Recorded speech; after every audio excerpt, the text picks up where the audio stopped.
step into the day with the dawn ringing in my ears. Oh, well, I tune into my TV show. No better way, I gotta get myself into gear. Let's go. Oh, and I feel good today with my wake up in the morning espresso. I feel good today. It's my feel good breakfast show. Oh yes, oh yes. So listen, the sun might not be out yet, but our knees are certainly out. Just summertime, baby. Welcome to your Feel Good Breakfast Show Expresso on SABC. What's happening? Moisturize. Yes. Listen, I spent time lathering. Hello, Vera. How did you know it was Vaseline? Baseline, Papa. You never go wrong. Get in there. You're sliding into this weekend, man. Oh, well, listen, we have a lot happening this weekend. That's why we connect with the 5FM team, the Roger Good Show. They're going to tell us all you can do with your weekend around the country. Yep, you can also just sit inside and watch rugby. Super Rugby returns. Are we there already? Oh, can you believe it? A couple of big showdowns, Lions, Sharks, massive derby. And of course, the Storm is kicking it off against the Jaguares tomorrow. So we'll bring you all of last year's stats and a bit of a prediction for this year. Very, very nice. And then we take a look at what's trending this morning. And there's one thing that Cape Towns are happy about, you guys. It's the rain, and we show you our gratefulness. So if you see people randomly standing outside in the rain, just taking it all in, you must allow, okay? Because we don't get a lot of it. So that's our conversation. Everyone always talks about the water. Don't forget the buckets, though. Get those outside to catch the rain. Those clouds look like they might be promising something today. And then we've also got the trio Johnny Cradle in our studio. They'll be making music on this Friday morning for us. Looking forward to that. But yeah, let's find out whether those will bring some rain by taking a look at the temperatures all around the city areas. Thank you so much, guys. Good morning from my end. It's a Friday morning. Let's enjoy it together. Welcome and thank you for choosing Expresso Show to start your Friday morning. Let's run you through the temperatures quickly, what you can expect on your Friday. Polokwane starting off on 18 minimum with a maximum 25, and a couple of thunder showers expected as well. Mbombela 20, 28, also with thunder showers today. Pretoria 16, 28. Johannesburg 16 minimum with a maximum of 27. You can also expect a couple of thunder showers and also some thunder showers for Mahikeng today. 17 minimum with a maximum 30. Klerksdorp 15 with a maximum 29. Kimberley 19, 31. Bloemfontein on 15 minimum reaching a high of 28 degrees. Richards Bay 22 and 32 degrees late on. Pietermaritzburg 19, 31 and a chance of thunder showers for your Friday. Durban 23 and a high of 28. Mthatha 17, 30. East London 18 and a mild 25 degrees. Cradock 14, 31. Port Elizabeth 18 and 24 degrees maximum and a nice sunny day expected. George 16 reaching a high of 24 degrees. Sutherland 11, 27. Cape Town 16 minimum with a maximum 23. Worcester 15, 30. Springbok 13, 29 and Uppington a very hot day expected. 20 minimum with a maximum 36 degrees later on. That's a wrap of your weather. We'll keep you updated. I'm back just after 7 with another look.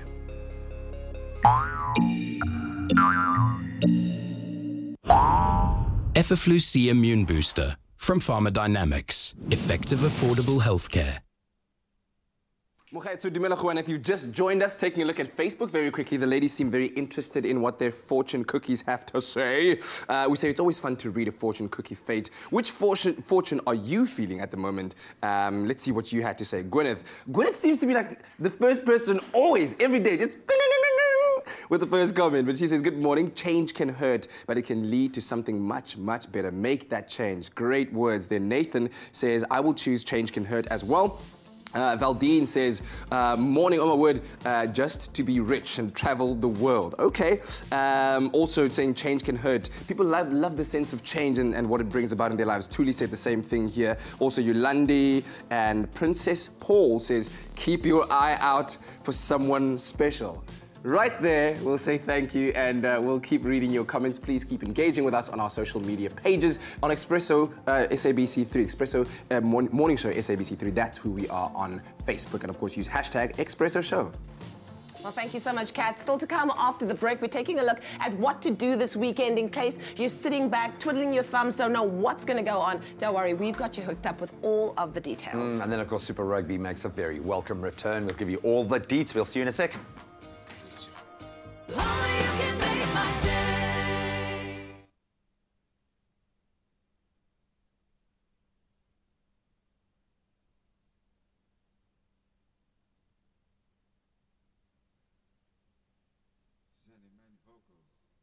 sending, trying to send men vocals, see if they get them.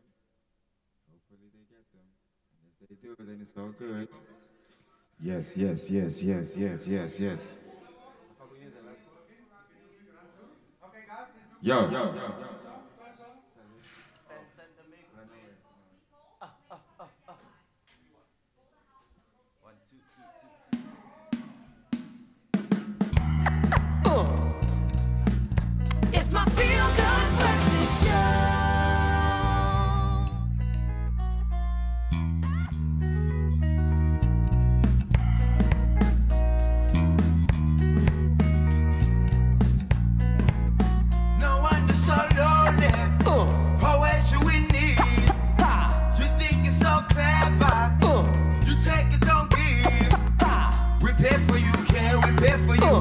Touch you like this, love you like that. Say you wanna run away, run away, run away, run away.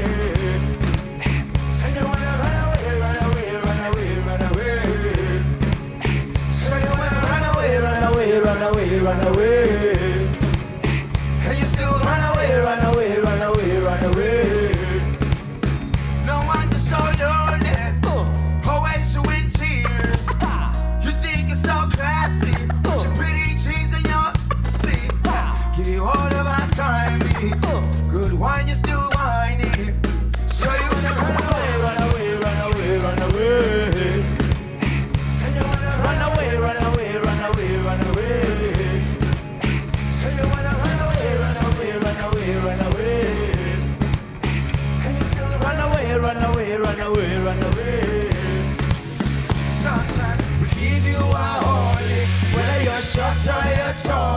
Give you your rest just to call it, but you never do that to me, oh. Instead of love and kisses, cuddles and love and promises of happy effort, happy what we love.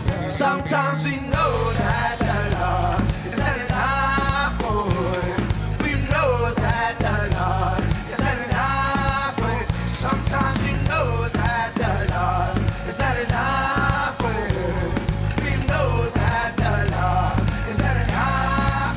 So you wanna run away, run away, run away, run away.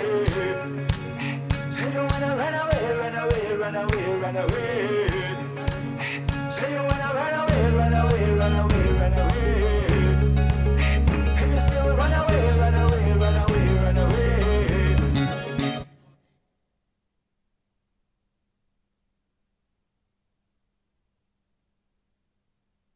It's my feel-good breakfast show. You beautiful souls, it's a Friday, the weekend is upon us, and we've got just what you've been craving for. Now joining us live from Johannesburg, it's the Roger Good Show, but who is on the line? It sounds like someone different.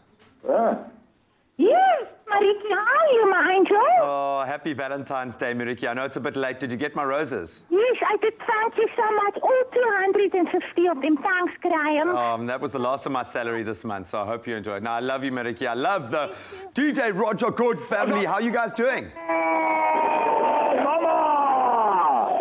What's happening, G? How are you, Boyki? I know that was just because Super Rugby is returning this weekend, but let's get down to the nitty-gritty. What have you got for us? What's happening in the gig guide across Mzansiwood? Alrighty, we had something Soweto in the studio this week, and ahead of that we said we'd make noise about it, a little gig festival. It's a 24-hour showcase of musicians, DJs, chefs, winemakers, artists, designers, speakers. It's insane. It's located in the atmospheric forest, 40 minutes outside of Cape Town. I'm sure you know about this already, Graham. Yeah. It's food and drink, a number of glamping options. You know, that's like the camping, but very glamorous version of camping. Unfortunately, tickets are apparently sold out, but maybe Expresso can hook you up. Who knows? A little gig does have a reseller program on Ticket Pony that you can check it out. It's this Saturday, the 17th of February, till Sunday, 10 till 12, and 2,150 Rand gets you in. Beautiful. Oh. Yeah. All right. There we go. Okay, that's happening in Cape Town. Off to Johannesburg now.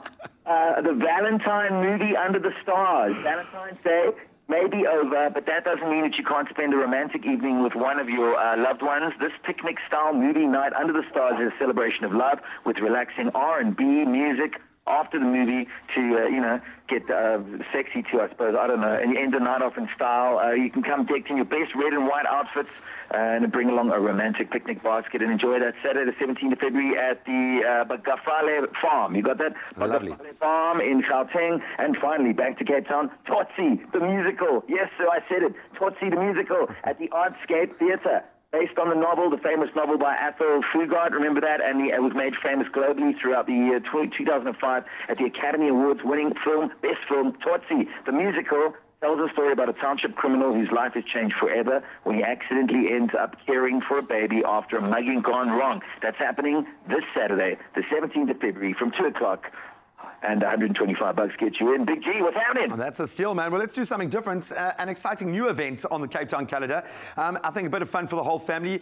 Throw on some skates, get some blades, and tear up the track. Bring a chair or a picnic blanket and chill out while you catch your breath from, and I quote, all the alley loops, the acid grinds and tweaking you'll be doing. I'm talking about the Roseway Roller Evening at the Waldorf School in Durbs. It's going to cost you just $20 to get in there. Come on, man. And that's at 5:30. So awesome weekend on the way. Can I get one just in honor of Super Rugby returning this weekend? Can I get a really loud hoorah, please? Hurrah, mama!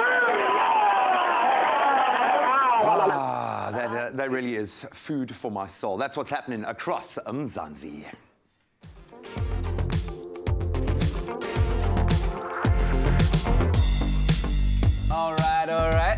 All right. Okay, listen, you know what that means. We're about to get into the latest entertainment news on the local scene when you hear that song. Yeah, you got some good news for us, please? I do. What is the most anticipated movie of the year opening up today? Black Panther! Yes, that is right. Okay, so it hit cinemas today, and one of our very own local stars, he's known as the King of Theatre, was at the premiere in the USA. So taking to Instagram, not the King, sorry, the Prince of Theatre, shared several photos from the film's premiere this month, from hanging out with Snoop Dogg, Don Cheadle, Megan Good, Forrest Whitaker, Asher, and Michael B. Jordan. Yes, Atandwa and his dad, Dr. John Carney, got snaps. I saw that face. And maybe we should also pack up and just like get some famous friends like this as well. Hey, I mean, these guys are like, it's levels. Look at dad and son. Oh. Did you see the videos on his Instagram story when his dad was explaining why Xhosa became the official language of the people of Wakanda? Like saying like, we are Africans, so why must we be speaking English? And then I was like, yes. If this is our hometown, why are we speaking English? I love it.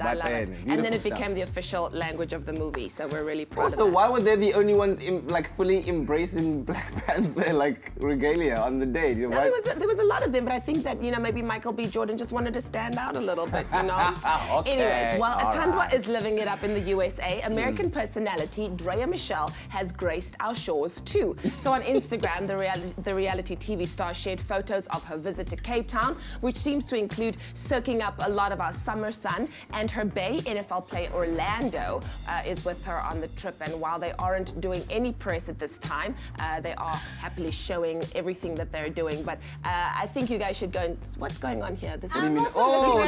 This is weird. It's no, man, it's just... I think she photoshopped it and it didn't work out. Anyways, no, but just go check out that photo. It's just weird in terms of the balance, The balance of what exactly? What am I looking for?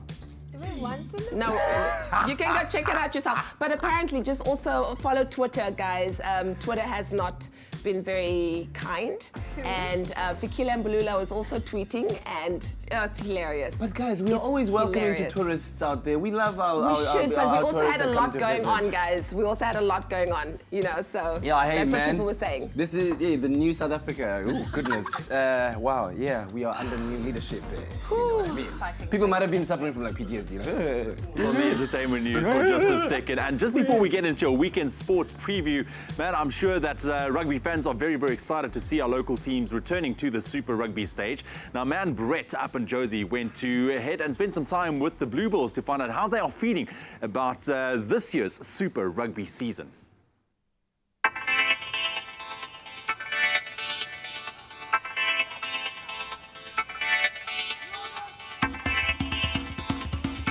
The 2018 Super Rugby season is finally upon us, but this year we see the competition being cut down to 15 teams.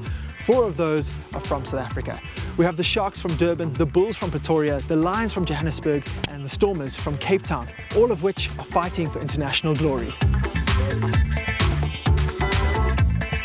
The Bulls are one of the most successful franchises in Super Rugby history, but in the past few years we have not been seeing them play to their fullest potential. This year we see John Mitchell take over the reins as head coach, and changes seem to be imminent.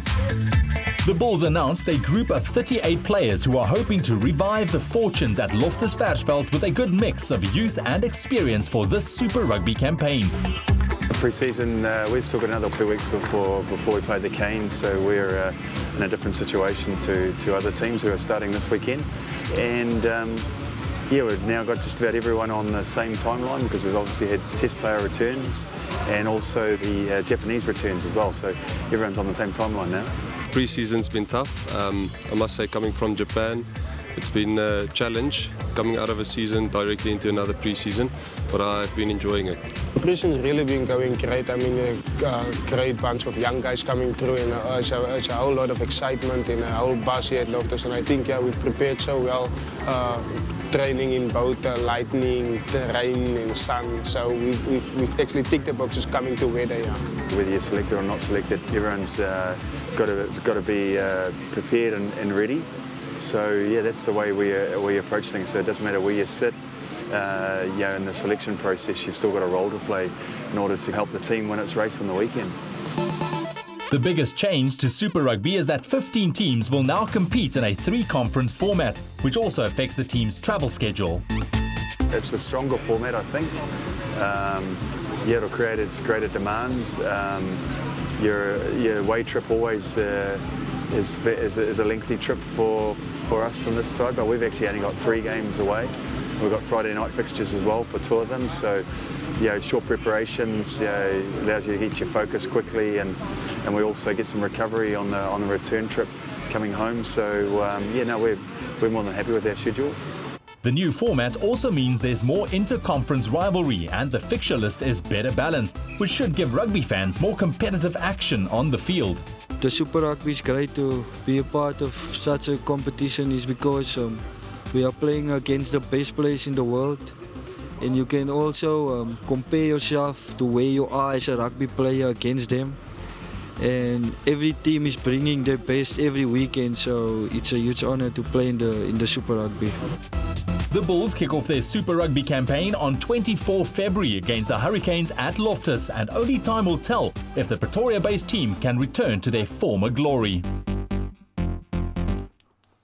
Oh man, exciting stuff, because it is the weekend all rugby fans have been anticipating and waiting for the longest time. The return of Super Rugby, of course, cricketing action and all kinds of footballing action as well. But let's start off by picking up on what exactly can we expect this coming weekend? Man, the opening. It's a numbers game at this stage. Obviously, the squads have been out there. The Springboks are back in the fold. Some Sevens players back in the mix. But it's now, of course, the Super 15. We're back to a 15-team format, which I think a lot of people thought would be a more competitive format. And I think it really will stand up. Yeah. It means a lot more games as well, though, which is crazy, but it's going to be awesome. It's going to be fierce. So let's look at our first big matchup tomorrow, just after 3 o'clock. Old foes now, the Jaguares. They love touring to Cape Town, but they haven't had the best record here. And the Stormers, they need to win this game. They're about to head abroad for 3 games in Australasia. They need to win this game to have that confidence moving forward. They're without Eben Etzebeth, unfortunately, and Peter Steph-Toy, but they've got a lot of new young stars in that side. My word, the gasmen are there. Siobelo Sinatla coming off a fantastic Sevens run. He's had about 2 weeks to find his feet there. Robbie reckons he's looking at his absolute best. And they've always won against the Jaguares. Last season they beat them twice. They were our second best performing team in Super Rugby last year. I think they want to take it one step further. What Robbie Fleck has done in that setup is amazing. So I think the Stormers, they're a team to watch this year. Absolutely. Time to get your jerseys supporting your favourite teams. And big home derby, Lions versus Sharks. Man. Lions / Springboks. 10 Springboks in this Lions team. Understandably, they're the best Super Rugby team in the land. They were last year's beaten finalists. Unfortunately, this man, for me, Malcolm Marx, is the best rugby player in the world at the moment. Yeah, he's amazing to watch. He really is phenomenal. He's an unselfish player, but when you need him to stand up, he does it. Obviously plays hooky. He's just truly phenomenal. But they, as I said, they ended the season with heartache, losing out to the Crusaders 25-17. So I think they've got a bit of an axe to grind there. They've beaten the Sharks, I think, in their last 6 outings. So the Sharks, they've got a point to prove as well. Yeah. And you need to win this first game. Super Rugby happens so fast. It's not like you can lose a couple and you find your feet. I think the Bulls found that out. Once you lose that momentum, you're done. So absolutely. Big derby, Loads of action going on. And then, of course, the 6th and final ODI between South Africa and India before we start off with the T20s. This is for pride, surely. This is for pride, man. Come on. We're going back to Centurion, unfortunately, where India have had some unbelievable success. If nothing else, if our batsmen can learn how to play spin through this tour, they're playing against, undoubtedly now, the best. On home turf as well. Yeah, man. But it's just, we've got a lot of youngsters in there. Obviously, we're missing Faf, and he's such an important, he's a kingpin of that batting lineup. AB hasn't fired yet, but he still has that kind of presence, that talismanic effect on the team, but we need them to learn how to play against these spinners. And for India, I think a real feather in their cap. Everyone says they can't win on tour. They can only win on kind of wickets that are designed for the spin bowlers. Well, they've proven it here on tracks that were very much set up for fast bowlers. So later today, South Africa up against India at Centurion. Go and support. And then big congratulations, JP Germany captains the T20 side on Sunday, obviously again in the absence of Fabrice. But they've got to use this opportunity. We are great. We are still an unbelievable ODI side, despite missing a lot of players, and we've got the Ngidis, these youngsters that need to be blooded into that team. I was about to say, man, despite the result of the ODI series, the development of Ngidi, Phehlukwayo and Rabada, seeing that trio really function the way that they do. There's something West Indian about it that tantalizes the attack, taste man. buds, doesn't it, for World Cups to come? So, Kahisa Rabada, we love you and your aggression, bud. Leave nothing out there, man. But that's Give your him weekend the throat sports. lozenges right there, just about here in that area. Well, we are taking a very quick break on your Feel Good Breakfast Show. When we get back, we're going to take a look at what's trending, including the rain that came earlier this week, Cape Townians being happy. And then get ready to be cradled by the awesomeness of our musical guest this morning. The trio Johnny Cradle is in studio, and they perform for us after the break.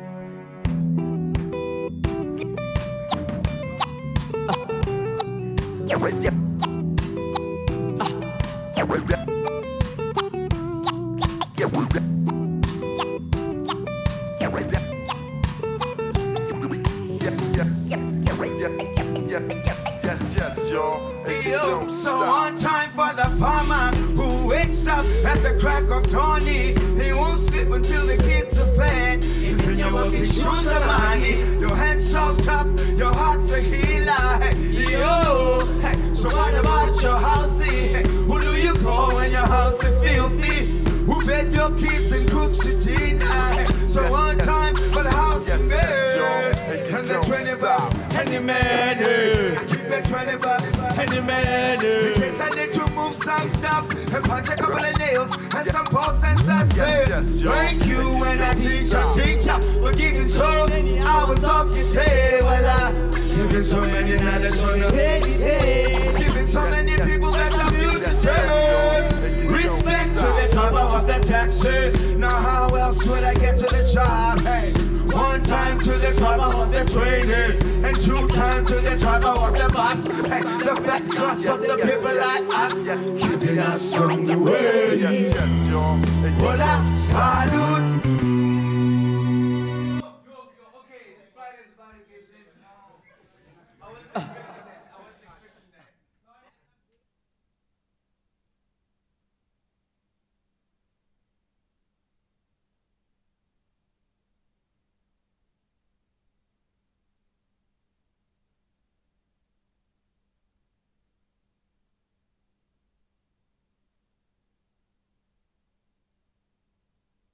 It's my Feel Good Breakfast Show. The water-resistant Galaxy S8, made for summer.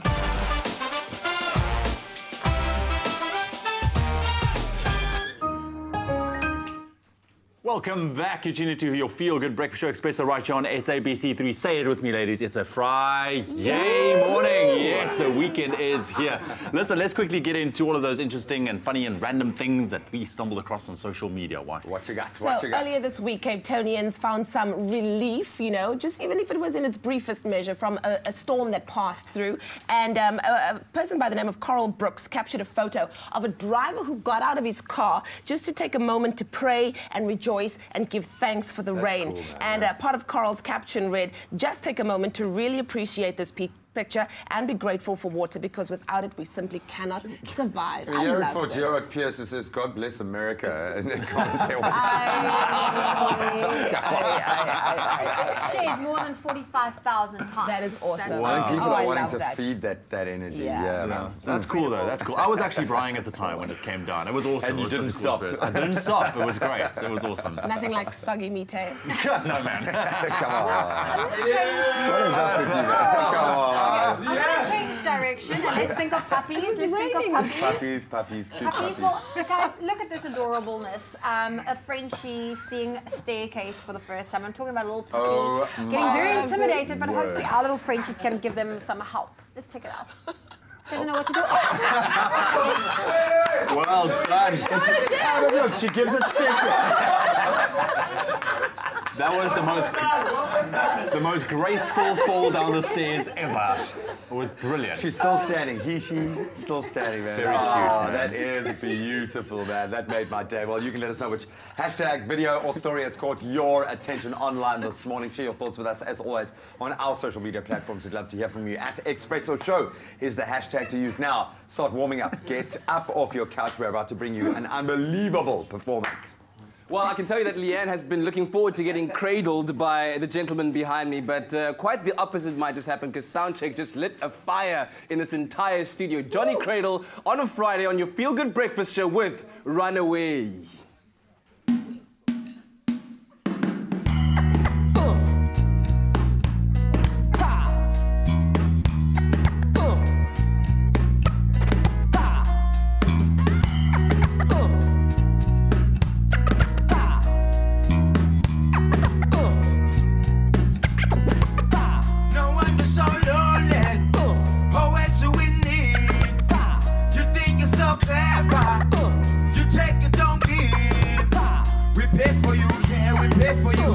Touch you like this, love you like that. So you wanna run away, run away, run away, run away.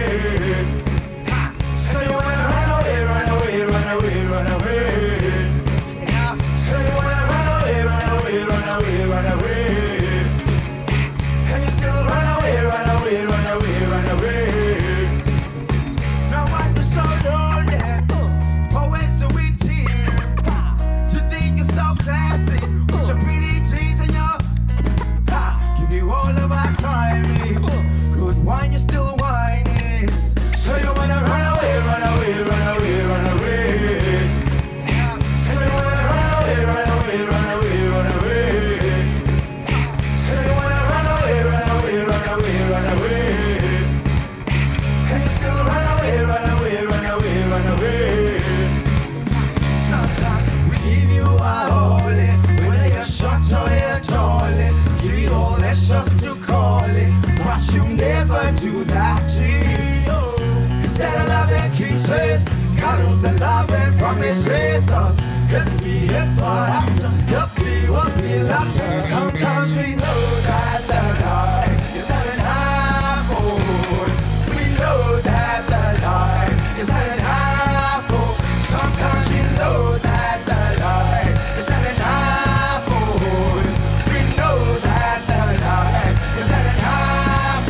So you wanna run away, run away, run away, run away. So you wanna run away, run away, run away, run away. So you wanna run away, run away, run away, run away.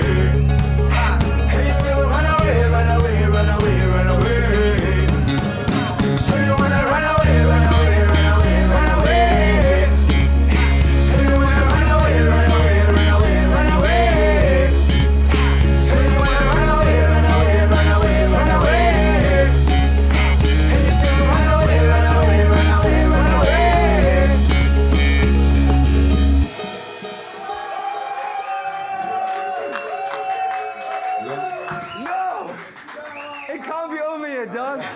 It can't be over yet. We were enjoying it too much. We were all just running away there, man. Beautiful stuff. Johnny Cradle, thank you so much. What a start to the Friday morning. People that don't know you out there, just quickly tell us about you guys, where it all started. Johnny Cradle. It started in PE, it was in Cape Town, now it's in Joburg. Oh, actually we're in Cape Town, so what it is. You could call us Joburg, maybe it brings us some rain. Yeah. But the reason behind the name, Johnny Cradle? So it's just a made-up name. I wish there was a deeper story to that, but it isn't. It's just a nice name that, sounds nice and we think it's pretty cool, so...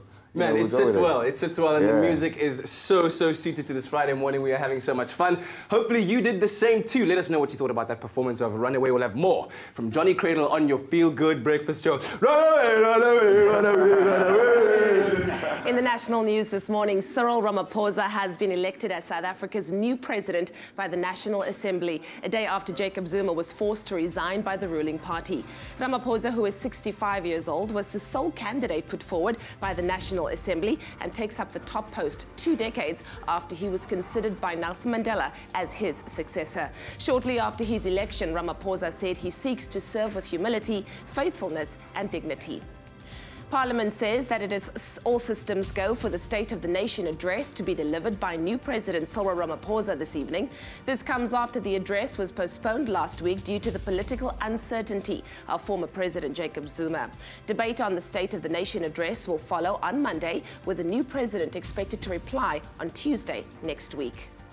Now moving further abroad, a 19-year-old man who had been expelled from his Florida high school has been charged with 17 counts of premeditated murder in what authorities are calling one of the deadliest school shootings in U.S. history. The ex-student, identified as Nicholas Cruz, walked into the Marjorie Stoneman Douglas High School in Parkland, Florida, and opened fire on students and teachers. Meanwhile, President Donald Trump has sidestepped addressing gun laws, saying he will make mental health a priority following the shooting. And then finally, in a rare statement to the American people, the Taliban says they want to end Afghanistan's 17-year war through talks.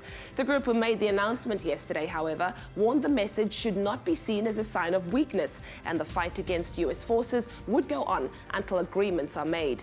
They added that the United States must end its occupation and accept the Taliban's right to form a government consistent with the beliefs of its people. Well, that was your 7 o'clock news update. Let's get a look at what's happening in the world of sport. Here's Graham.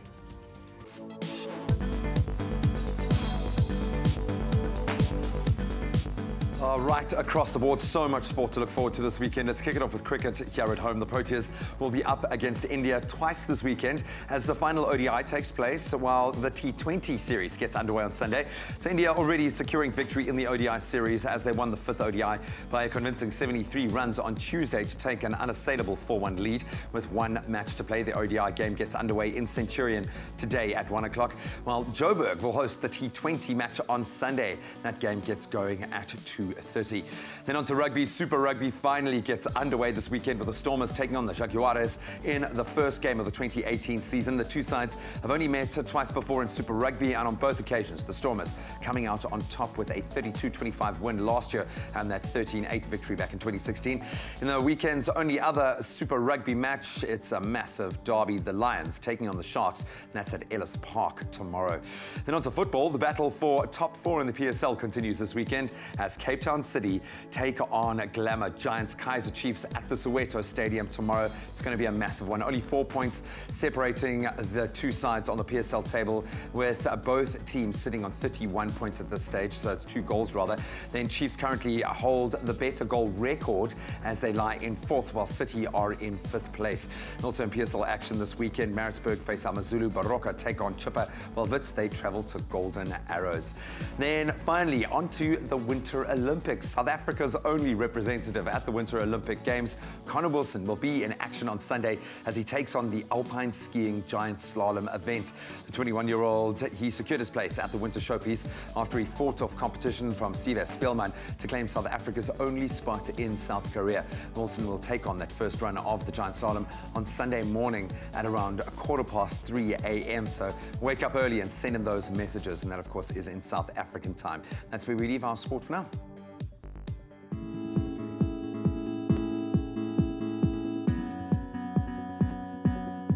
Well, let's take a another look at the road, starting off in Gauteng and Lindborough Park. There's been an accident on the N3 northbound near the Marlborough Drive exit. 2 lanes are currently blocked. It's causing heavy traffic. And in Midrand, another accident has taken place. That's on Allendale Road, westbound at the K101. Traffic's also backed up in that region. Then take note that in Cape Town CBD, due to the State of the Nation address taking place, Ruland Street is closed between Plain Street and Batenkant Street, and that will continue until midnight tonight. That's where I leave you traffic. A final update coming your way just after 8. Thank you so much, Zoe. Let's quickly get into your weather and those temperatures once again on your Friday morning. And it looks like you can expect some thunder showers for the northern parts of the country and also some parts of the KZN region. But altogether, we can expect a little bit cooler temperatures for most parts of the country. Your temperatures, Polokwane 18 minimum this morning with a maximum 25. Mbombela 20, 28. Pretoria 16, 28. Johannesburg 16, 27. Mahikeng 17 and a maximum 30. Klerksdorp 15 this morning and a maximum 29. Kimberley 19, 31. Bloemfontein 15, 28, Richards Bay 22 and a high of 32, Pietermaritzburg 19, 31, Durban 23 and a high of 28, Mthatha 17, 30, East London 18, 25, Cradock on 14 minimum with the maximum 31, Port Elizabeth 18, 24, George 16, 24, Sutherland 11 with a maximum 27, Cape Town 16, 23, Worcester 15, 30, Springbok 13, 29, Uppington still a very hot day expected though, 20 minimum with a maximum of 36 degrees later on. That's a wrap of your weather and temperatures for your 7 o'clock bulletin. Also, if you are in Cape Town, please continue with your water saving efforts. We will be connecting with Alderman JP Smith a little bit later on to give us an update. Time for us to head to social media this morning, and you know what it is about a Friday. It always gives us the feels, and that's exactly what the hashtag is this morning, Friday Feeling. So let's be motivated by these. This person says everyone should try and find the good deeds that add something new to life, something with which nothing can be compared. Also, the Speakman says, don't always expect people to understand what you do. Your vision is your vision, and yeah, it's just disappeared off the screen, but you know what? It's okay. Because Friday Feeling is currently trending, and if you need a little bit of motivation, why don't you go and check out that trending hashtag? You know what time it is, Ewan? This is the time when you speak into the camera. I am supposed to say that, dude. Yeah, I am supposed to say that. It was for dramatic effect. It was for dramatic effect. Well, okay, let me try. Let me say. It's a pregnant pause. Did you tune in for Expresso every day this week? Have you been listening and paying attention? Time to play our Expresso Rewind game, in which we will see how you can remember from this week's shows. Yeah, is that right? Is that right? Oh gosh, you scared me. I didn't expect you there. Okay, thank you, Lucian. So, guys, quickly, sounds, Graham. Right. Me. What? Right. I wanted to say run away, but I can't say the whole other side of it. Right. Me. Okay, Cat. Nice. Consistency. You know the deal, guys. You know the deal. Play along at home, see if you can guess the questions. All right, here we go. First one, you cannot look at the tablet. Look in front of you. True or false? A smartphone camera with more megapixels is not necessarily the better camera. Ooh, Cat. Yes, it is not. It is a false statement of Bill. Wait, I misunderstood the question. I misunderstood the question. I was going to say true because, of course, if it's got more megapixels. Okay, point to Leanne. Point to Leanne. Here we go. Next one. Look away. Look away. Look away. What is Barry Hilton's new show called? Graham. Grey Matters. Okay, Grey Matters. Can I just quickly just pause for an inquiry? No. You got to throw it. All I want to ask is how many of you guys looked at the questions before we started? No one. Let's go. What fashion week took place in Cape Town last weekend? Ooh. I'm going to go with Zoe. He said Menswear Week. You need to listen to your director. He said you need to play the game. Stop playing the man, Rev. One for Graham, one for Zoe, one for Leanne. Mine is one for Leanne because she talks back. Your director said Leanne. Right, here we go. Last one. Come on, man. That's right, you guys were right. All right. And here we go. Where will the first mountain beauty pageant take place? Can I answer? You can answer. Thank you. Hartbeespoort. Thank you. Right, so it's one for Graham, one for Zoe, nothing for Kat, and one for Leanne. Thank you. I have 2 actually. No, we minus the point because you talked back. So it's fine. Thank you very much. It's a tie. Kat was not in the game. So here's a question for you at home. Everyone loses with a tie. Shush. True or false? Salt is needed. Wait, let me get the thing here. Salt is needed to maintain the body's fluid balance. So tell us, is that true or false? Share your answer with us on social media. If you're not sure what it is, then you can visit our YouTube channel to watch videos from the past week and listen out for the answer. You guys good? Yeah, you were like those you were so disciplinarian with that, Yeah, man. you were horrible. I hope you never sit in that chair. I just know from sitting You're there that it fired gets from that hectic. chair. I blame this monkey. All right. You gotta have a firm hand. Leanne minus another point. Thank you very much. All right, so after the break, we're going to take a look at the future of global internet. Is it all going to be free for everybody? We will find out. True. What? Okay. And then we also take a look at the fact that, yes, day 0 has been pushed back, but it doesn't mean we're out of the woods yet, because the current drought that we are in right now has been declared a national disaster, so we'll speak more on that. But for all intents and purposes, I blame this monkey. It is his fault. Why monkey? Performance is also Why national monkey? disaster.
It's my feel-good breakfast show.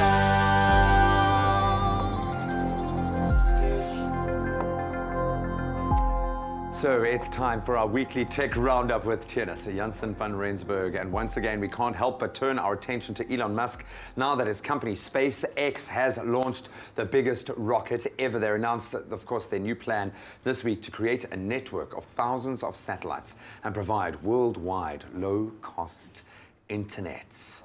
Do you see how slowly I put that out Sounds there? all sinister when you say it like that. Yeah, but that music makes me feel sinister. Yesterday we had the killer robots, so I am feeling a little bit nervous. Now, I think a lot of people wondering why there is so much relevance to space exploration and space development at the moment, and this is where it comes to bear for me, is because of what it means for what can happen on Earth. SpaceX launched almost 1,200, is that right? 12,000 satellites as part of this network. That's amazing to me. Not yet. Not yet, but it's in the works. Yeah. Still, it's awe-inspiring to see a rocket that size, and then it came up and came down, and everything is safe. But what is essentially the end game here? What are they trying to create?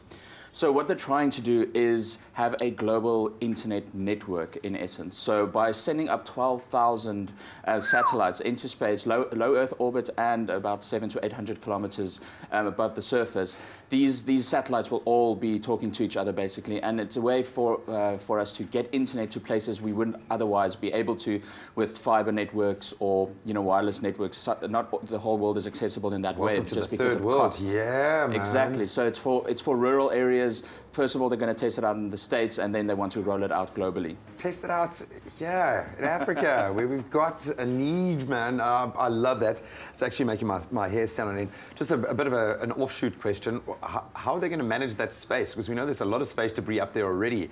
Does that make you nervous, the fact that we've now literally have this blanket of satellites we already have something like 10,000 satellites up in space. Not all of them work anymore. Yeah, exactly. But they've been put in a place where they will eventually come down to Earth safely and kind of burn up in the atmosphere. You have to be very, very vigilant in planning where all these satellites are going to be. So that's why there's going to be some low Earth orbit and then some kind of higher, 700 to 800 kilometers. So will this translate to ultimately everyone in the world having free internet? Do you think people get to that point? Whether or not it'll be free, I'm not sure. Nothing in life is free, unfortunately. Elon's got the ball, man. Elon's got the ball. That would have been great. But I think it's more just to get internet to people that otherwise wouldn't have access. What does this mean for the marketplace? Because this surely, there have got to be companies who have invested billions into infrastructural development on Earth. That this is dangerous, surely from an economic perspective. For a lot of businesses, it's scary, especially if they are kind of very localized. They could easily be, wiped out with this type of technology. It's actually not the first time we've seen this. Facebook had the drones that would bring us the internet, which they're busy testing. Google had the weather balloons. So a lot of people are trying to disrupt the space and make internet more accessible. Well, maybe that's the name of the game. Don't fight it. See how you can join it and beat the system, dude. Happy days, man. What a beautiful world we live in. You can let us know what tech stories have caught your attention. Hit us up on Facebook. Well, one thing we can all agree on is that this past week has been a very busy and newsworthy one, but thankfully it all ends on a celebratory note because February the 16th all around the world marks the beginning of the Chinese New Year. And in our own Rainbow Nation, our Chinese community celebrates the dawn of the new year with light and color.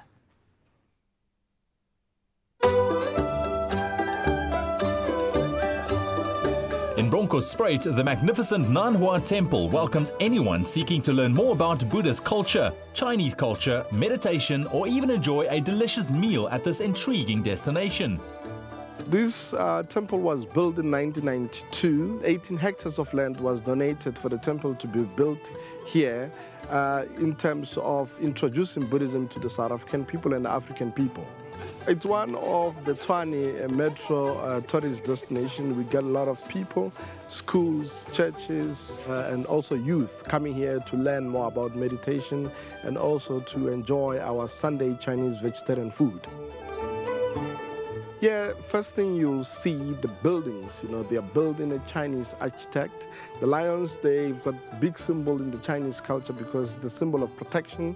And you're also going to see the dragons all around the temple, which are the symbol of wisdom. And we're also going to show you the Buddha. The Buddha is the founder of Buddhism. So you'll see lots of that, which is around the temple and the main temple. The temple is a non-profit organization and generosity is a key tenet of Buddhist tradition. So tours are free and the temple also has a skills development academy. You will see the lotus flower. A lotus flower is the flower which grows in a very dirty, muddy water. But when it grows, you find that the root, it's still in the dirty water, but the leaves are bright and pure and clean. So that is the transformation. It symbolizes the transformation, which in Buddhism we put it to transform from bad to good. And we also have a Nanhua Academy where we also provide education to unemployed people. The charitable work done by the organization is among the many noteworthy achievements of the Nanhua Temple, which is also the largest Buddhist temple and seminary on the continent, housing a number of culturally significant artifacts. This is called the Chinese bells. This Chinese bells was played plus minus 2,000 years ago in China. So you'll hear the sound. It's the sound of a traditional Chinese gong. So I'm going to play for you. This one, when I play, I'm using this stick here to play. And the sound which is coming from here, it's going to be like a gong, like gong, gong, gong.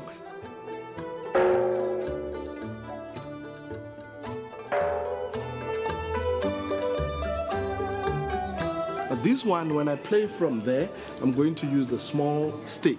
And it will sound like do, re, mi, fa, sol, la, ti, do.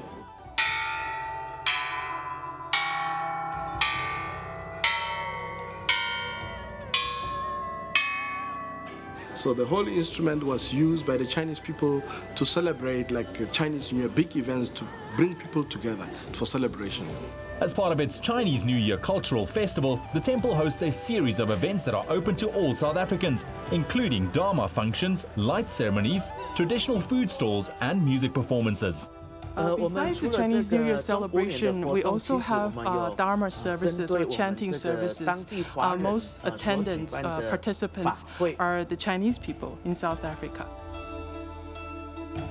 We also have every month meditation retreats. So you can see that we have throughout the year and also every month on a regular basis different types of activities. According to the Chinese lunar calendar, the New Year is the year of the dog, and traditional celebrations are all about family, friends, and food. Chinese New Year is a very special tradition. Imagine how big China is. We have 50 different races. Through thousands of years, integration and mixed until today. We are friends. We are one big family. We must know each other. Then we won't get scared or fear from different culture, from different races. And this world, we have no problem. We all can get along harmoniously. I have celebrated Year of the Dog in my life, in my existence, 6 times. This year is the Year of Dog. Dog is the best friend of human being. And you think of dog, you think they're so cute, they're so loyal. And then the next one is the dragon. Dragon is symbol of energy, and it's the most auspicious animal. And the third one I like the most, my favorite, is monkey. Monkey is the symbol of clever, acute, and active. With so much to learn and see, broaden your horizons this new year and visit this fascinating attraction to celebrate the beauty of Chinese Buddhist culture.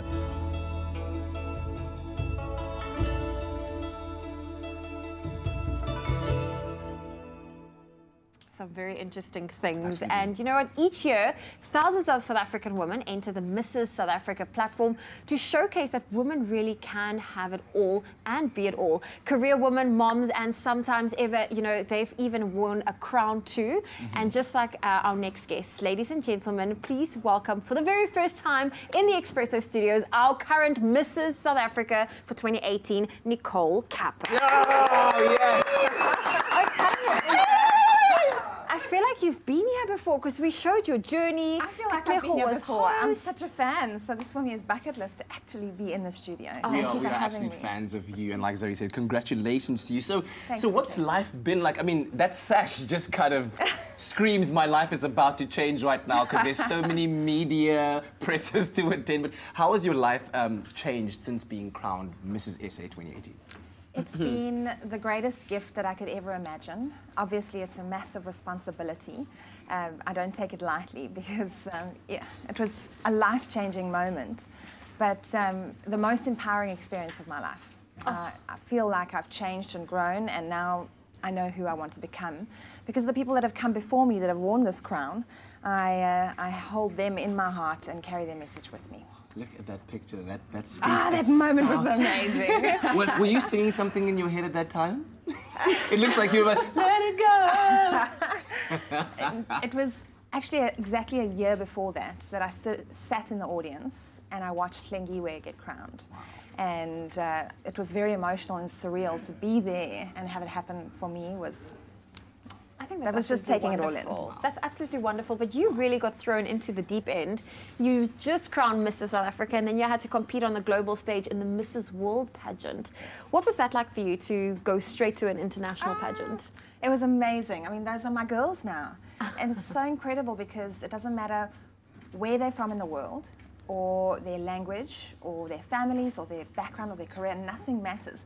You get together on that stage with one common goal, and there's no barriers, and you're essentially the same.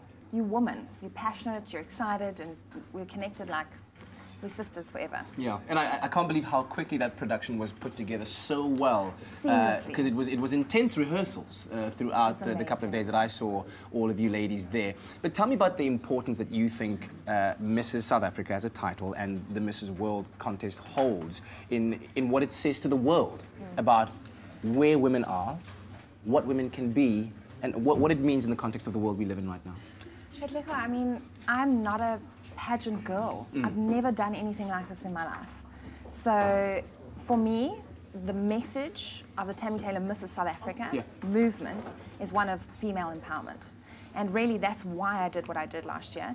It was totally outside of my comfort zone, and I found the joy was in the journey. It was about growing and changing, and it was about surrounding yourself with these other powerful women who you can learn from. And I wouldn't trade it for the world. It was one of the most life-changing experiences you could ever wish for. I can't believe you've never done pageants before, so this was really one of your first pageants. Yes. Well, ladies and gentlemen, we have Mrs. South Africa, Nicole Kappa, with us in studio. She's going to be hanging out with us, giving us a little bit more insight into what her year is looking like ahead. So don't go anywhere. She's going to be hanging out with us on your Feel Good Breakfast Show. Thank you. Well, still to come on your Feel Good Breakfast Show. You know what? I've been hearing a lot about this, and this morning we delved into how to actually live a vegan life and have a vegan lifestyle. Yeah, we're talking veganism, eh? We're talking no meat, no eggs, but it can be very healthy and not as difficult as it may sound. And then also, of course, the Western Cape has now officially been declared a national disaster. We're going to be sitting down with Alderman JP Smith to talk about the situation currently and also a way forward as to how they see it. So stick around for that and a whole lot more on your Feel Good Breakfast Show.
It's my Feel Good Breakfast Show.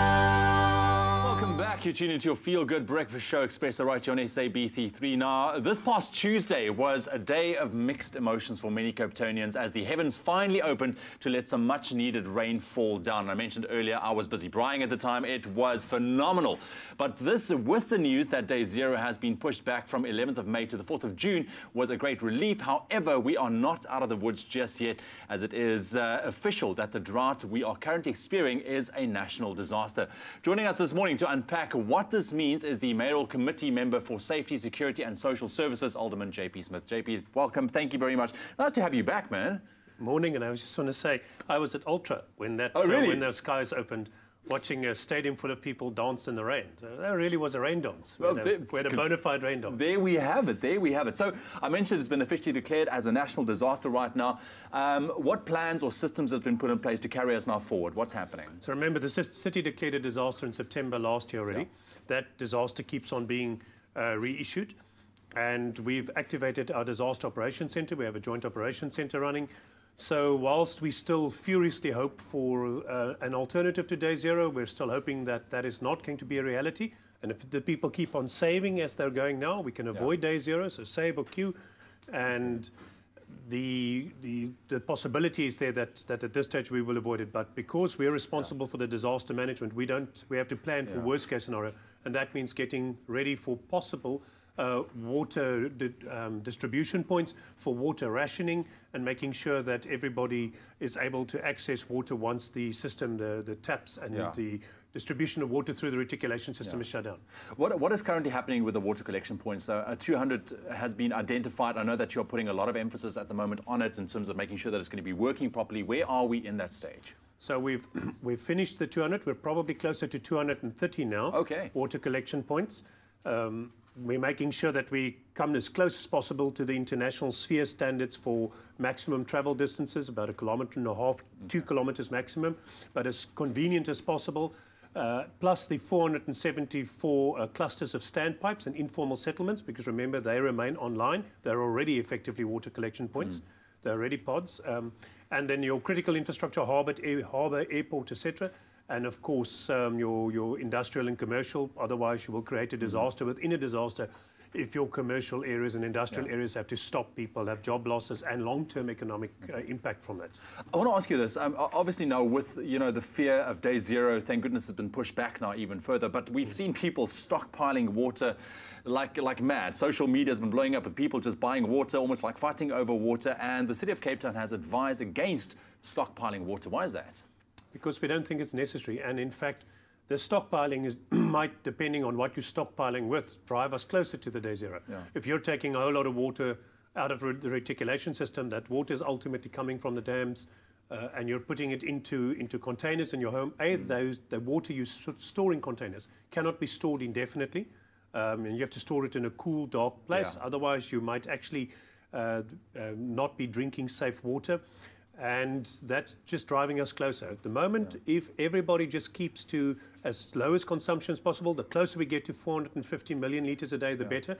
We're on that, almost on that 500 million litre level. That's amazing if you think we started at over 1 billion litres. So extraordinary ability of Cape Townians to save. And the positive, the serendipitous side effect of all of this is that we have out of this crisis maybe learned how to be a little bit more responsible with this very precious resource called water that maybe we didn't previously have enough care for, and took a crisis to teach us how to save. In my own home, my consumption is down dramatically.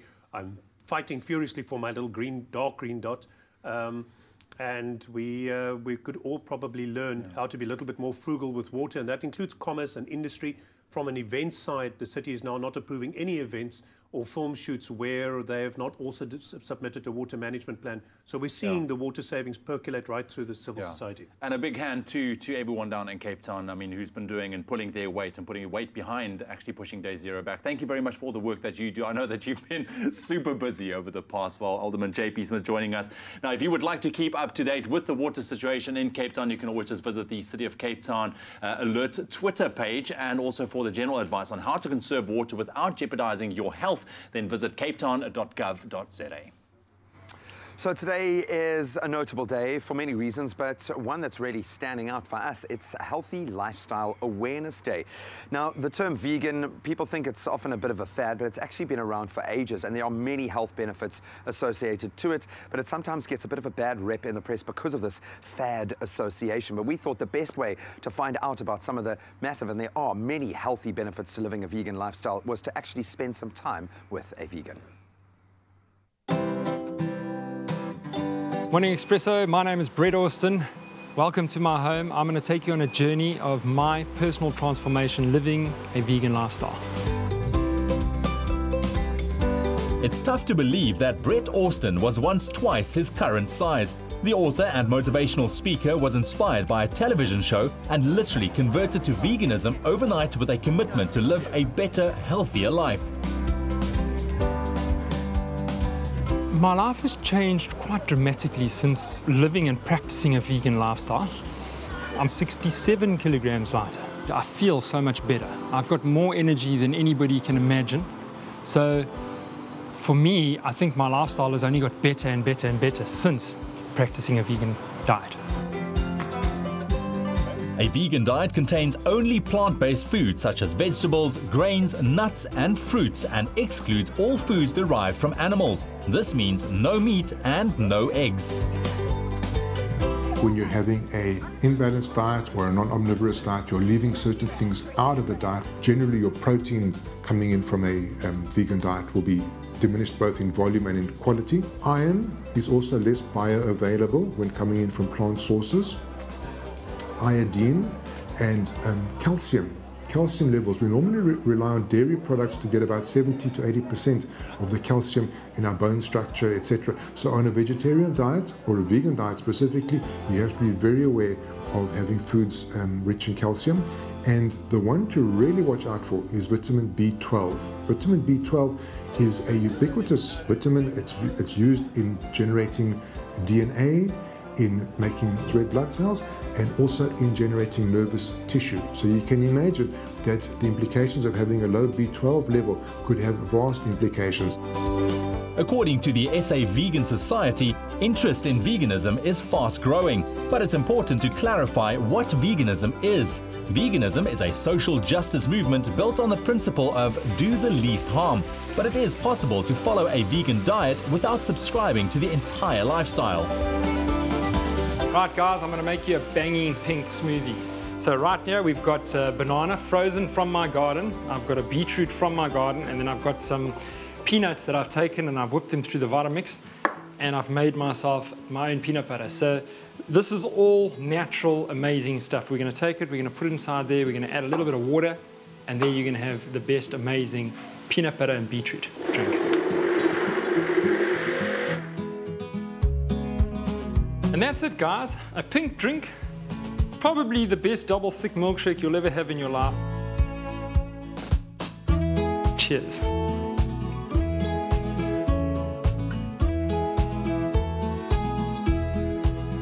The finances between eating a vegan lifestyle or eating a normal lifestyle, which is what we all know. For me, I don't think it costs me more than 250 Rand a week to feed myself. So that's 1,000 Rand a month to feed myself, and I eat 3 amazing meals every day of my life. And from what I used to pay to what I'm paying now, I'm probably spending 1,500 Rand a month less.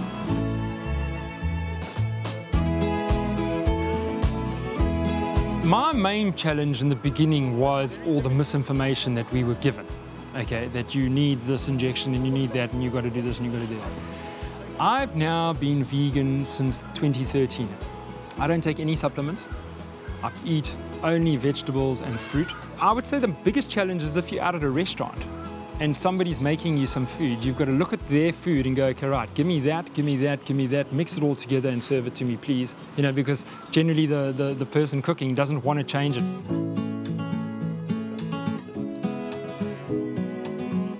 You cannot have an opinion about something if you haven't yourself tried it.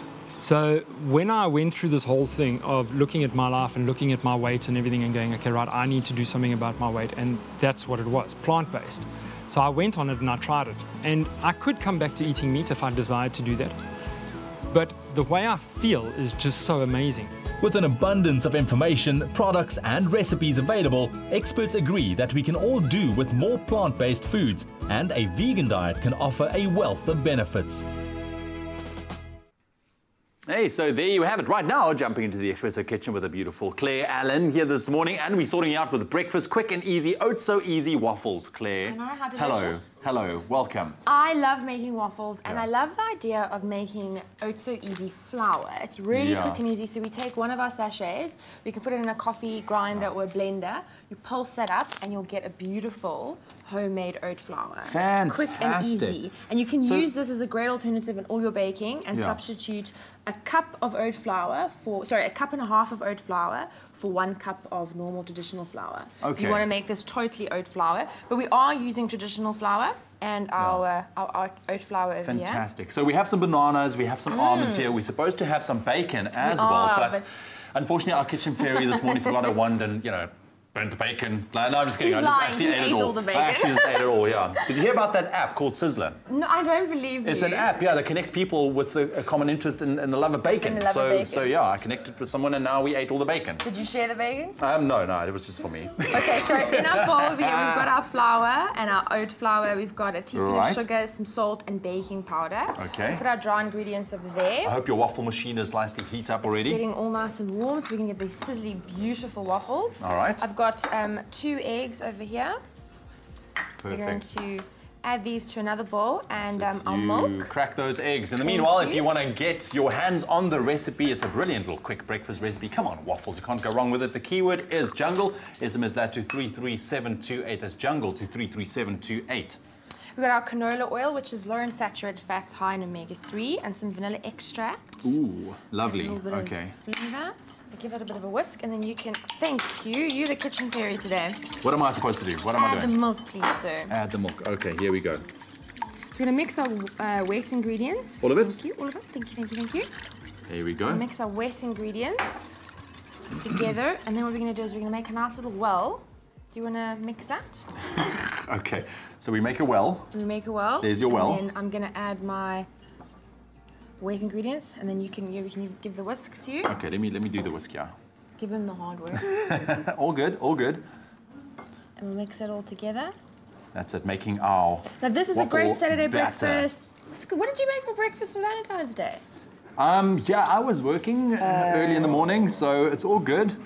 But it's what's going to happen this weekend, I guess. you Well, know. so hopefully these will be waffles happening this weekend. That's it. Okay, so we're going to give it a nice big stir. There we go. It's coming together very nicely. Once again, that keyword is jungle. SMS that to 33728. There we go. You want to make sure you get all your flour, all your oats in there. Mix, mix, mix, mix, mix. Just like that. Perfect. There we go. Thank you so much. We're Okay. using our jungle oats so easy for this. Eh? Quick oats, so easy, easy waffle. So Easy we've got waffles. our heated waffle All right, let me take this out for you. maker. Just 1 scoop, and we're going to put that in the center of our waffle machine. And that will disperse. Absolutely. Oh, and look at that, Just 1 sizzling already. The keyword is jungle. SMS that to 33728. The recipe will be on our website a little bit later on this morning as well. That's expressoshow.com. But while we wait for our delicious breakfast waffles to finish and toast, here, look at those steps once again. To make the Jungle Oat So Easy waffles, you'll need Jungle Oat So Easy Original, maple syrup, toasted almonds, sliced bananas, crispy bacon, vanilla extract, canola oil, milk, eggs, salt, sugar, baking powder, and flour. Add the flour to a large bowl, add the baking powder, sugar, salt, and the Jungle Oat So Easy. And mix well with a spoon. In a new bowl, add the milk, canola oil, vanilla extract, eggs,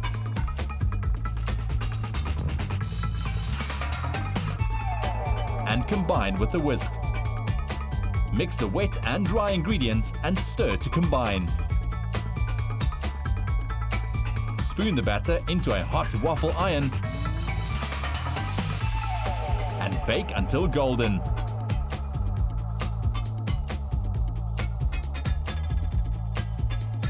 Top with crispy bacon, sliced bananas, toasted almonds, and maple syrup.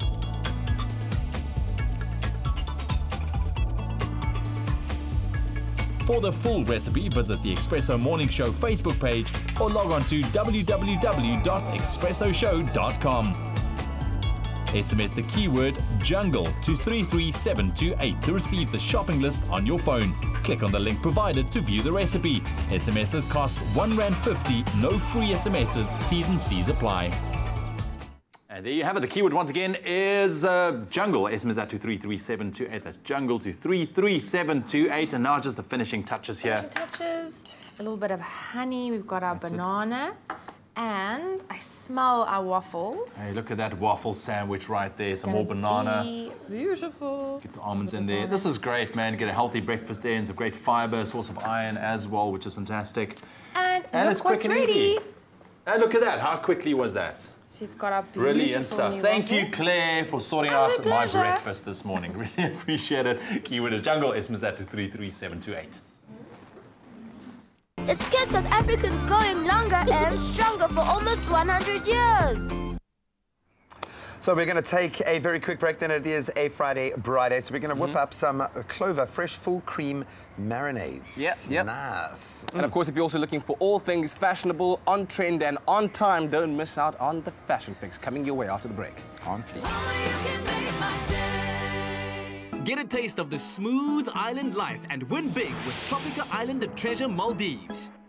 Via Tropica, follow the entry details on the pack and you could win daily airtime prizes, American Tourista luggage for your next adventure, vouchers from loot.co.za to shop the hot daily deals online, and the grand prize of a Kia Picanto. For competition T's and C's, visit tropica.co.za. And don't forget to watch Tropica Island of Treasure Maldives every Monday at 7:30 p.m. on SABC3.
It's my feel-good breakfast show.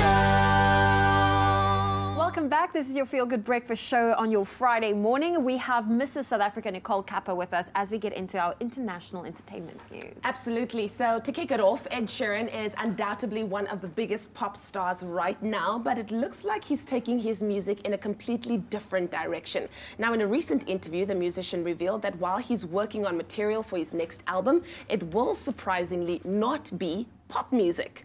So Ed added that the decision is motivated by his belief that becoming a bigger and better pop star is dangerous for everyone's career. So there's no word on what genre the new album will be in or when it will be released so far, but all that we know is we can enjoy the pop music while it lasts, because he's not going to be doing another one. Well, he's definitely tapping out of his comfort zone at least. He's collaborated with Eminem, and that's a great song at the moment as well. I love it. I love it. And I think if he wants to go in another direction, he can. Are you a massive Ed Sheeran fan? I'm going to watch him in Toronto Are you serious? end of the year. Can we all just get I'm jealous? a huge Ed fan. It doesn't matter what music Ed makes, I think it'll be amazing. Yeah, and I think that because everybody wants to collaborate with him, it just shows how hot he is right now.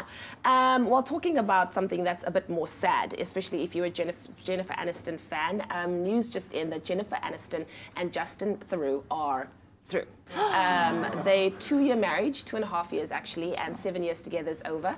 And the two of them, as he said, that it's actually a loving split. And the fact that they made a public statement now was that they didn't want the media to see them apart and then speculate and then make it something ugly, because it's not ugly. It's actually a mutual decision, and they both still care very deeply about one another, but now it's time to go their separate paths. I didn't see that coming. I Goosebumps. I know. And it's, you know what, I just want her to be happy. I think Jennifer Aniston has been through so much over the years, and I just wanted her to be happy, but hopefully she will be. Yes. I did not see that one coming. I'm sorry, guys. A shock factor for your Friday. Okay. I'm sorry. Well, but Leanne, hopefully on Monday you'll have a better update for us. But thank you for that. That was our international entertainment news on your Feel Good Breakfast Show. All right, thank you so much, guys. Right now, Teresa's here at the Braai because it's Braai Friday. We love it. And you know what? We want to prep you as much as we possibly can, Yes. Teresa. So you've got a delicious fresh milk kind of marinade that we are making for the Braai. It's so simple, it's so delicious, you're going to have to make it this weekend. Okay, so let's Totally. make it then. Yes, let's start with our marinade. If I sneeze, I'm sorry. I just inhaled some pepper by accident. We've got lots of spices going on here. Wow, okay, yes. So here we've got some milk. That's our first ingredient. And then we're going to add some yogurt. All right, I so love using yogurt in my meat a little marinades. fresh full cream milk in there, all right? Absolutely. The yogurt actually has a tenderizing effect on the meat. Okay. So it's actually a great one to add, and it's great with chicken, anything. Hey, man, and rich in Perfect. calcium, you can't go wrong. It's a marinade, man. Yeah. So we're going to add our spices. We've got some cumin, Right. which is one of my favorite ones. Yes. Some smoked paprika, and some ground cardamom. Just Right. Throw that all in there. So lots of flavor going in there, and just give that a mix. Oh, and look at Super that. quick and easy. It's got a gorgeous color, just beautiful. And then here we've got our lamb, which we've cubed, Okay. and we're going to put that in there. Now, So ideally, can you do this for like lamb chops if you would like, piece of steak? Or... anything, yeah. I mean, you can marinade, or if you want to, brush this on once the meat's on the braai. Oh, you can do that as well. Also work brilliantly as well. So ideally, you want to let this marinade for a couple of hours, or Okay. even overnight, just to Yeah. get it nice and So tender do it now and for full of flavor. tomorrow's braai. Totally, yeah. Go for it. Okay. Right, and then we're going to put it together. So we've got some skewers. I don't know if you want to do one as well. Okay. Shall we Let me get in there, get yeah. stuck in? So these have been soaked in water, obviously, to stop them from Yes. burning on the fire. Yeah. So obviously these So- have not been going for too long. No, no. So ideally you do it a bit longer. Yeah. So we're going to put some on there. And then we've got some red pepper. Oh, So okay, we can wait. sort of alternate, make it pretty. All right. So there we have We're it. going to stick it on there. Ooh. Now the keyword is clover. SMS that to 33728. That's clover to 33728 if you want to get your hands on this beautiful marinade using fresh milk. Very interesting indeed. Yeah. Oh Very man, nice. a lekker society on the braai. You can't go wrong with that. Perfect. And it's Braai weather. It's a beautiful day. Yes. Right. So I'm going to get... I'm almost done. I'm almost done. You've, I'm actually you've done. beaten me. I'm Right. actually The done. fire's all ready. I'm going to finish Okay, this one. let's listen to the sizzle over here. Yes. Oh, beautiful. That's what we want to hear. That keyword, once again, it's clover. SMS that to 33728. You can check it out on our website as well. We'll send you a list of ingredients and a link to the recipe if you SMS 3 to 3335. Oh, thanks. There we go. Sorry. I just completely forgot that that SMS number. But it's okay. The It's website. Friday. Expressoshow.com 33728. Thank you, Mr. Director. Let's quickly take a look at those steps once again if you've missed it. Take your chops to the next level with incredible flavor in a simple but effective clover milk marinade for the braai. For this recipe, you'll need meat skewers, 1 red pepper, 350 grams of lamb chops, 1.5 cups of clover fresh full cream milk, salt and pepper, half a teaspoon of smoked paprika, half a teaspoon of ground cardamom, a tablespoon of cumin, and half a cup of clover classic plain yogurt. Pour the clover fresh full cream milk into a bowl. Add the clover classic plain yogurt. Add smoked paprika, ground cardamom, salt, pepper, and cumin. Mix together with a whisk.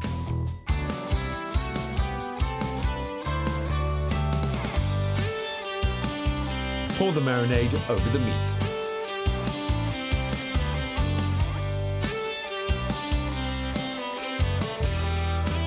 Leave for 4 hours or overnight in the fridge. Now construct sasatis on the meat skewers. Cook on the braai or on a high heat in a griddle pan for 10 to 15 minutes. Turn halfway through the cooking time.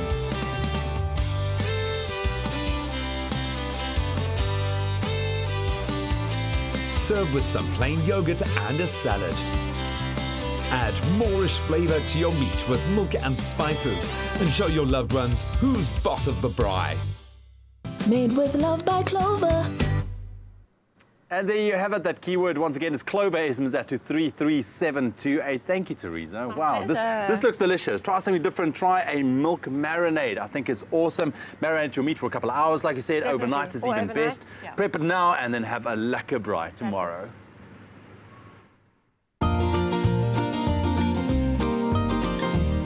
Clover Fresh Milk is the #1 milk brand in SA. Made with love by Clover. Well, from fabulous food to fantastic fashion, it's time for the Fashion Fix.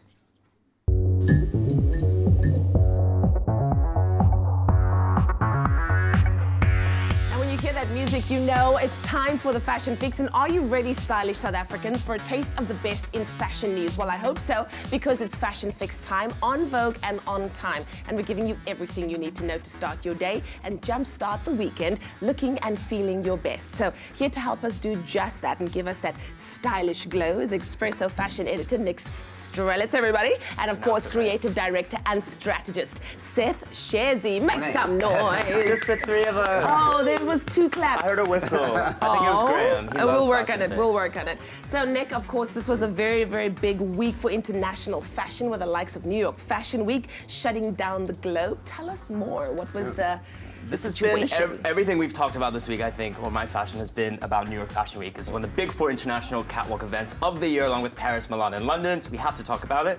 When you talk about South African representation in New York, which is incredible, the likes of Nandi Medida, television presenter extraordinaire, showcasing and debuting for her first time her own fashion collection called Color for the Autumn-Winter 18 on the New York main stage at Fashion Week. I mean, it's incredible to see a South African doing her thing there. Key takeouts, power suits from Nandi. Power suits are a thing. Red. We talked about red being potentially the color for 2018, which I think it will be. And African embellishments on sort of quintessential, more contemporary modern wear. Yeah. Look at this. I mean, this is all her design. It's her vision. We're seeing a South African star in New York. I'm gonna get you that, girl. That's I'm awesome. call Nandi. And you know what? This seems to be the world is moving in that direction now, especially with the release of the Black Panther movies, and everybody's just embracing it so much more. I love it. We also have Demi Lee Peters, Miss Universe, who's a good friend of the Expresso show. She didn't showcase at Fashion Week. She modeled for the first time in her New York Fashion Week debut for American designer Sherry Hill. Look at her give that beauty pageant. I'm not just a beauty pageant queen. I'm a model, supermodel. She looks confident. She looks composed. Nice. It's incredible to see her making her debut alongside huge models like the Hadid sisters, Kaya Gerber. I mean, she's really doing her thing. Yeah. And then Jeannie D, of course, one of our favorites, Jeannie D, also there for top billing at Fashion Week, hanging out with Miss Demi Lee there to the left. So you want to tune into top billing interview. Faux fur. Jeannie loves animals. She's a PETA friend. Okay. I think. Wonderful. I'll ask her. Better be. She better be, yeah. But how cool would this be that if she was actually doing like Victoria's Secret in like a year from now? Oh, yeah. Hey? Scandalous, girl. But I I would support die. it. Yeah. Okay, let's talk about the local front. Of course, we just had our own SA Menswear Week. Did it keep up to international standards? Well, even better, I think. You know, one of the things that New York has been suffering lately is that people are starting to wonder, is it still relevant? Is it still actually cutting edge? And London Fashion Week, well, especially the men's one, it's still sort of like on the forefront. But locally, we saw that the designers were not sort of playing to the pressures of being commercial. They were still being cutting edge and pushing an agenda. So, I mean, and also this year was the first time where, oh, look at you. This that year wasn't was me with the one of the first years where we saw a huge international pool coming through. So we had designers from the States coming through, League of Rebels, and Kit Hunter from Zimbabwe came through. So it was really like quite a cosmopolitan thing, all descending down to Cape Town to actually showcase that this is a relevant platform. And the key takeaway trends were, to start, was gender fluidity. And from across the designers, we've got there like a sequence of jumpsuit. And And I'd love to see a guy wearing that. In the middle, you have Tokyo James in that short. Maybe you should wear that to Little Gig. I'm wearing this tonight. I feel like Nick wants to wear right? that. At the club, you will see me in that. Just gloves, nothing else. And I think the gender fluidity will stay for a long time because it's now actually more people on a contemporary level are comfortable to embrace it. And the second trend was clashing trends. And now the king of clashing trends is like Shulap, Prince, and trends. So don't be afraid. Like, go crazy. I mean, you've got Shulap over there. You've got an unknown union. You can clash it in like sort of dress it up a little bit or dress it down with the casual sort of captain look. And again, I think these are sort of things that people should start like celebrating their fashion a little bit more. And talking about celebration, you've got ceremonial sort of like details that we saw where guys were wearing sashes. House of St. Luke showed like obi belts, and all of the guys looking a little bit more regal and going back into sort of the African prints. Yeah. Celebrating heritage. I love it. Well, thank you so much to our fashion squad for keeping us informed each and every week. And on top of all of these trends and, of course, things that we need to take note of, that is our fashion fix. We're going to be back with a little bit of fab or fail. Yes, indeed. We can't have our feisty fashionistas in for Fashion Fix without playing Fab or Fail. Absolutely. Well, there's still lots more to come after the break, yeah? We're going to be getting into another unbelievable performance from Johnny Cradle. Absolutely. They're performing a song that I think pretty much describes how everyone feels about Black Panther right now. Jaiva pes compete. That's Jaiva pes compete.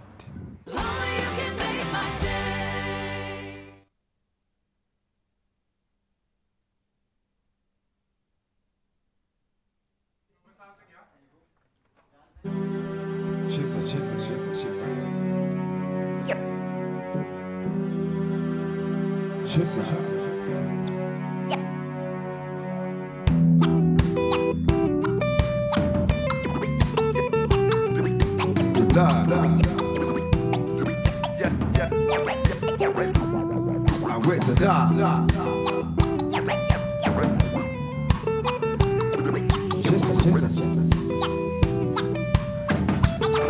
Yo, so on time for the farmer who wakes up at the crack of dawn. He won't sleep until the kids are fed. Even your walking shoes are muddy, your hands so tough, your heart's a healer. Hey, yo, hey, so what about your house? Hey, who do you call when your house is filthy? Hey, who fed your kids and cooks a dinner? So on time for the house, and the 20 bucks. I keep that 20 bucks. In case I need to move some stuff, punch a couple of nails and some bolts and such.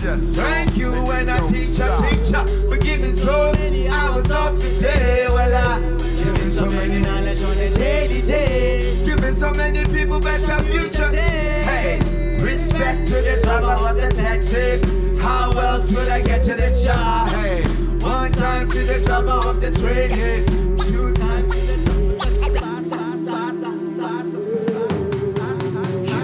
on the way.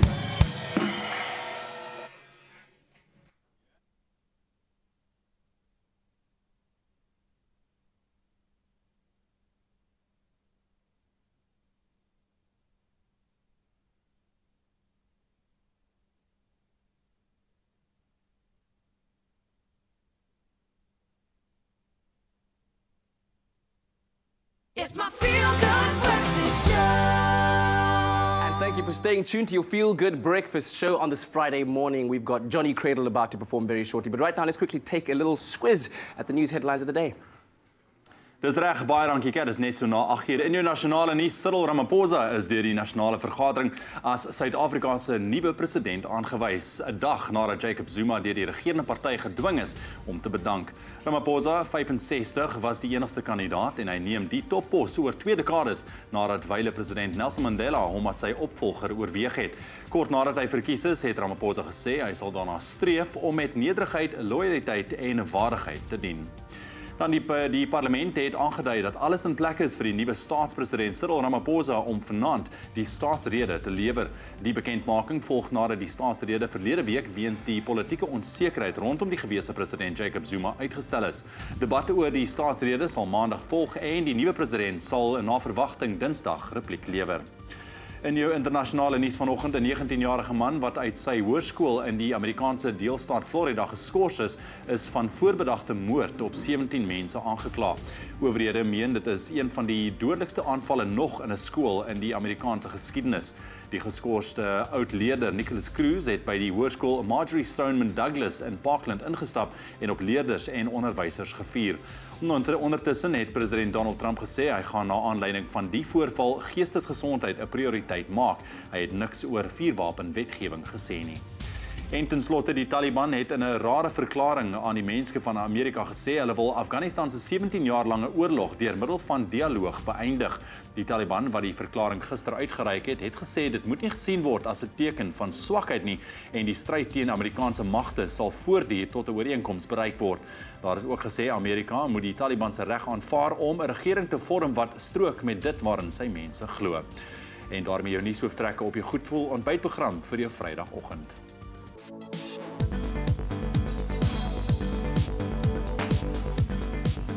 A host of sporting action on offer right across the board this weekend. Let's kick it off. First up with cricket. The Proteas will be up against India twice this weekend as the final ODI takes place today while the T20 series gets underway on Sunday. India already securing victory in the ODI series as they won the 5th ODI by 73 runs on Tuesday to take an unassailable 4-1 lead with one match left to play. The ODI game gets underway in Centurion today at 1, while Johannesburg, they are going to be hosting the T20 match on Sunday. That game gets going at 2:30 in the afternoon. Then on to rugby. Super Rugby finally gets underway this weekend with the Stormers taking on the Jaguares in the first game of the 2018 season. The two sides have only met twice before in Super Rugby, and on both occasions the Stormers came out on top with a 32-25 win last year and a 13-8 victory back in 2016. In this weekend's only other Super Rugby match, the Lions take on the Sharks in a massive South African derby, and that's at Ellis Park tomorrow. Then on to football. The battle for the top 4 in the PSL continues this weekend with some big fixtures. Cape Town City take on Kaizer Chiefs at the Soweto Stadium tomorrow. Only 4 goals separating the two sides on the PSL table, with both teams currently sitting on 31 points apiece. Chiefs currently hold the better goal record as they lie in 4th, while City are in 5th. Also in PSL action this weekend, Maritzburg face Amazulu, Baroka take on Chippa, while Wits will be travelling to Golden Arrows. And then finally onto the Winter Olympics. South Africa's only representative at the Winter Olympic Games, Connor Wilson, will be in action on Sunday as he takes on the alpine skiing giant slalom event. The 21-year-old secured his place at the Winter Showpiece after he fought off competition from Sive Spielman to claim South Africa's only spot in South Korea. Wilson will take on the first run of the giant slalom on Sunday morning. That's an early 3:15 a.m. South African time, so you better get online and show him some support. And that's a wrap of your sport for this Friday morning.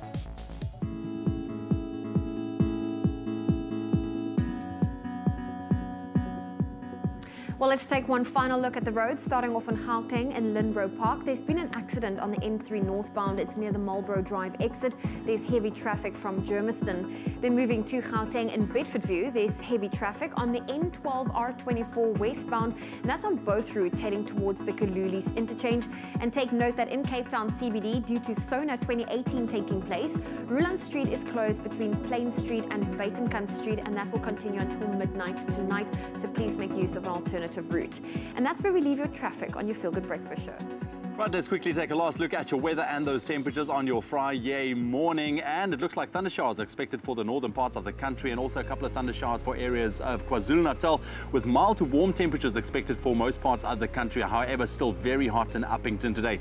Running you through quickly, Polokwane 18 minimum with a maximum 25, Mbombela 20 with a maximum 28, Pretoria 16, 28 as well, Johannesburg 16, 27, Mahikeng 17:30, Klerksdorp 15, 29, Kimberley on 19 minimum with a maximum 31, Bloemfontein 15, 28, Richards Bay 22, 32, Pietermaritzburg 19, 31 degrees maximum, Durban 23, 28, Mthatha 17, 30, East London 18, 25, Cradock 14 minimum with a maximum 31, Port Elizabeth 18 and a mild 24, George 16, 24 as well, Sutherland starting off on 11, reaching a high of 27, Cape Town 16, 23, Worcester 15, 30, Springbok 13, 29, and a hot day in Uppington 20 with a maximum 36 degrees later on. And just on a closing note, please continue to save water as much as you can. Let's push back day 0 even further. Well, of course, when you hear the words fab or fail, you know it's time for our style squad to lay it down. Now, we're talking celebrity hits and misses when it comes to red carpet fashion from the week. And today, we're taking a trip down New York Fashion Week lane. And here to give us a healthy mix of smiles and frowns is our Fashion Fix panel. We've got Nick is back, Seth is back, and of course, our very own Mrs. South Africa, Nicole Kappa is back as well. All right, you know how it works, you guys. Your paddles show, a thumbs up if you love it, or poo face if you hate it. Now we're gonna go back to New York Fashion Week, and let's start off with the goddess of fashion herself, American Vogue editor-in-chief, Anna Wintour. What do you think? Do like a half. No, there are no halves, no straddling. Everybody loves it. Come on, it's Anna Wintour. Yes. Yeah. You just nod. Even if you don't agree, just nod. Like, plus, she's gonna watch this, and then she'll be like, Seth. Exactly. Exactly. You know, All right. we're invited. How about this one? Rapper Cardi B, front row. Oh, this is incredible. Okay, Nicole, you love it. Everybody loves it. Nicole, why? I love it. The color and the simplicity. Look at her nails. Look at these talents. I love don't know how you get anything done with those nails, though. Anyways, model and Sports Illustrated cover girl Ashley Graham at Brandon Maxwell. Ooh. What, you guys? Is everyone in agreement? Why? Seth, just vote no. Nick, why I have do to you be hate nice. it? I have to be nice. I don't understand what's happening with this sort of gladiator-esque inspired and also the way it sits on the bust. It's almost pushing up her boobs. It must. No, but she's got very perky boobs naturally, so now it's just too close to her neck. She's also voluptuous, so I think I get why she needs, the heavy duty to suck her up. But like, to suck her up. So yeah, I mean, it's just the hair for me that I think could have made the outfit better. I hear you, but I'm with you, Seth. I'd love it as well. Next one, model and daughter of Michael. It's Paris Jackson, front row at Calvin Klein. Yeah. Really, you guys? Please explain to me, Nicole, why do you love this? Look at the color and the cut and the fit, and it's just the way she wears it. It's effortless. It's effortless. She's got this swag. She's the most confident. She thinks she's like 19, but she's like, look at the poses, look at the face, attitude. All right, next one. How about Oscar winner Hilary Swank at Ralph Lauren? So much of hate. Okay, Seth. It looks dated. Yeah. It does look dated. And boring. Very. Boring. All right. Finally, we've got the OG of the rap game, Miss Lil Kim. If all of you guys don't hate this, then I'm going to judge you. I love I feel like Nicole's on the fence. Lil Kim, I mean... That's right. You kind of what feel guilty happened to holding Lil this up. Kim? Guys, we should do a whole segment on Lil that. Kim has been going through Where something. did she go? Hey? I don't know what happened. I love her music, what she's done for the rap game, but she has undergone a transformation. A massive transformation, but we were not loving. Anyways, thank you so much, Style Squad, and of course, Nicole, for joining us today. Of course, kicking your weekend off on a very fashionable foot. That's Fashion Fix, Fab or Fail, only on your Feel Good Breakfast Show. Well, with a beautiful mix of the Eastern Cape, Gauteng, English, with all the heavy bass and electronic beats that we've been enjoying, these are the gentlemen of Johnny Cradle lighting up our Friday this morning. And here they are performing a song called Salute.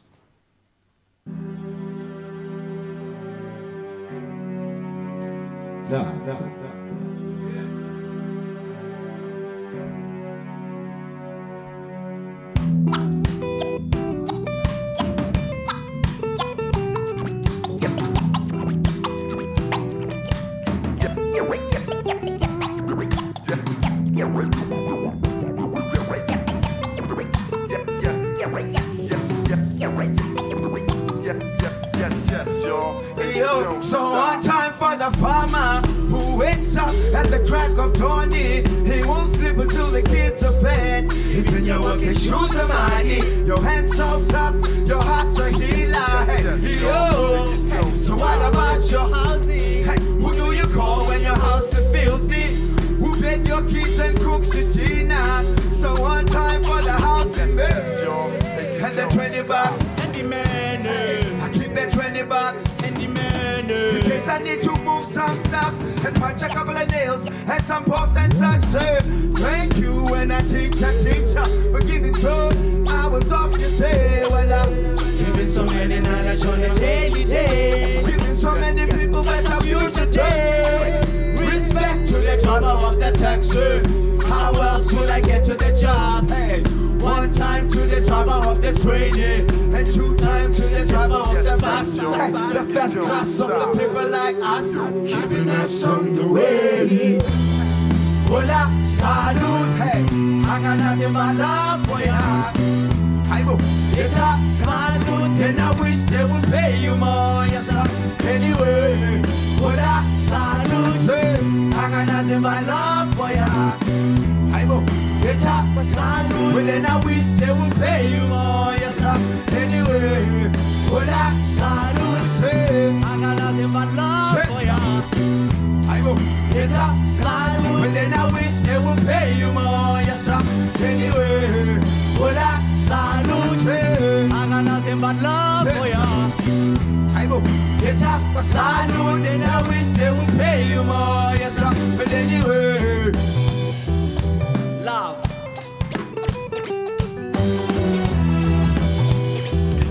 It don't stop. Take this space into a place and take a man in his plastic and help build a home straight from my house. Yeah, with the proper foundation. So thank you on behalf of the nation. As always, however, a couple of months on that, no family, just colleagues and a couple of friends. 1 time to the truck drivers, and 2 times to the gold miners. So many families are waiting with more love to come back to the kitchen and say, what about all the fathers that are here for the mothers, and all the mothers that are here for the fathers, and all the kids taking care of the family, and also the stress collector. Every day you are the debt detector, and so we know that it's taken up you so long to give you credit that is due to you. I promise to be good to you. Thank you when I preach up for giving so many families the hope. Giving so many prayers on the day, giving so many people better future day.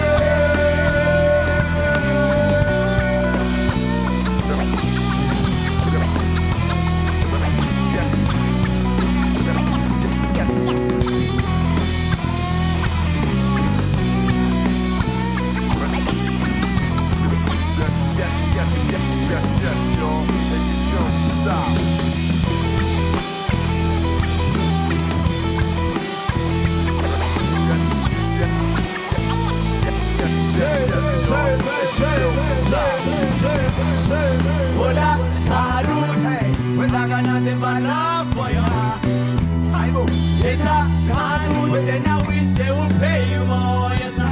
Anyway, hola, salute, hey, I got nothing but love for ya. It's a salute, then I wish they would pay you more, yes sir. But anyway, hola, salute, hey, well I got nothing but love for ya. It's a salute, but then I wish they would pay you more, yes sir. But anyway, hola, salute, hey, well I got nothing but love for ya. It's a salute, but then I wish they would pay you more, yes sir. Anyway, what? Johnny Cradle on your Feel Good Breakfast Show. That's on the album, right? Tell me that's on the album. That's on the album. That's on and it is available right now. You can get it on all good music stores, distributors, online platforms, man. It's called Johnny Cradle, right? It's called Johnny Cradle, self-titled. You can even get it on vinyl, because we keep it old school and new school. You know how we do it? Yeah, man. Salute to that, man. Salute to that. Thank you so much, man. Be sure to catch them also just after 9 on our live Facebook feed. Johnny Cradle in the house. Salute!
back. This is your Feel Good Breakfast Show, and Mrs. South Africa 2018, Nicole Kappa, is still with us in studio this morning. And seeing that she will be the reigning queen for the next year, we just have to get to know her a little bit better and as best we can. And we've already spoken to her about her win, and now it's time to peel back another layer, get some insider info, and really get to know the lady behind the sash and crown. Yeah, you know, just to make sure we made the right choice, Nicole. I'm joking. Joking. This is the hot seat, Roger. It is the hot seat. It's all love. Hey, calm down in the kitchen. So when you're not wearing the sash and the crown and, you know, kind of executing official duties, what can we find Nicole doing? What do you like doing when you're not working? I like to think of myself as an adventurer. I like having fun, I like being outdoors, and I love being active. Yeah. So for me, I love running, I love CrossFit, I love being healthy with my kids, and yeah, we live outside.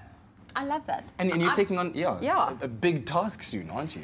Yes, so if anyone followed the journey last year, they would know that my whole purpose was my little girl who has a rare life-limiting disease. So I work closely with Rare Diseases South Africa, and those are my beautiful kids. Oh my gosh, I miss them so beautiful. much. And Wow. they, my little girl, she was my inspiration, and she made me brave. And so I wanted to be this year a message of bravery and doing things that are outside your comfort zone and finding yourself in the process. I think that's something for all women. So I am taking on an amazing adventure of going to climb to base camp of Everest in April. That's incredible. And very privileged to be going alongside Sibusiso Villani, and it's his third summit attempt. He's summited twice before, but this is the first time without oxygen.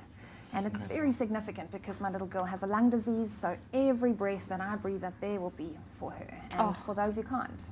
I think that's absolutely beautiful. And I mean, you are now obviously training for that, and you're trying to juggle mom life, work life, wife life. How do you find the balance? I always say that that's the question for every woman. It doesn't really matter what you do. It could be a corporate career, it could be studying for your MBA, it could be anything. It's about, those are my girls.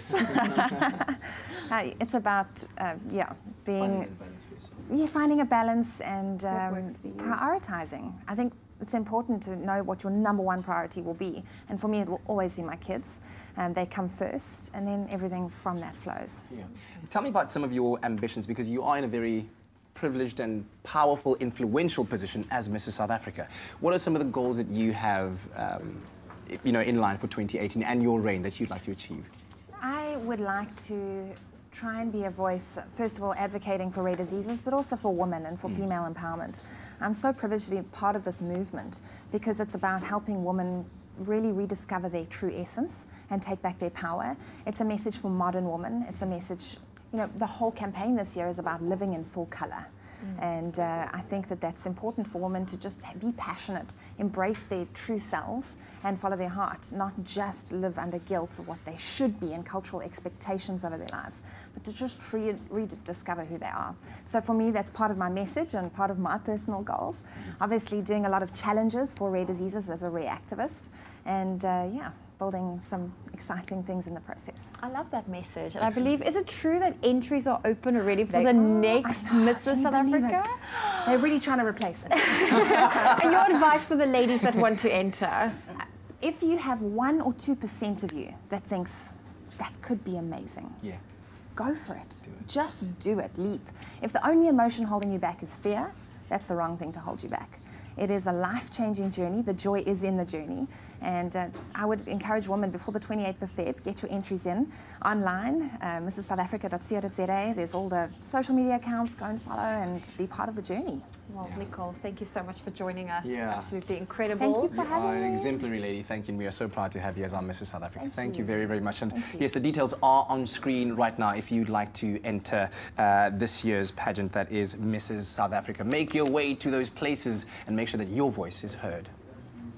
Thank you so much, guys. Now, for most of us, doing something special on Valentine's Day might mean making a meal for your loved one, perhaps enjoying a romantic dinner or putting together a really romantic gift. However, there are couples who have gone one step further and choose not only to get married on the 14th of February, but also to get hitched at a historically significant location.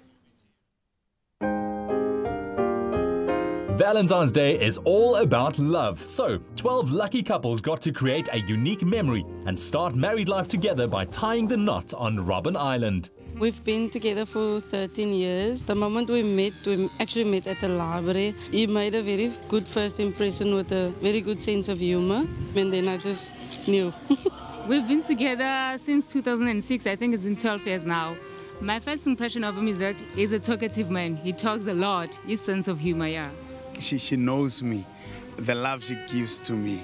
The two beautiful kids we have together, that is another thing that is pushing this relationship to be strong. Yeah.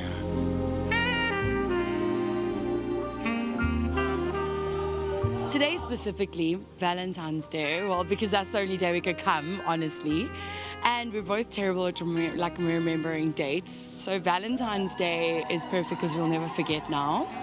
But Robben Island specifically mainly because of my legal career, and most of what I studied was Nelson Mandela's struggle to be admitted and practice as an attorney. Just felt perfect from a legal aspect and a personal relationship aspect to have that like daily guidance. So it's just, we also want to be a part of that history. This is a place of a significance where our fallen heroes spent most of their times here.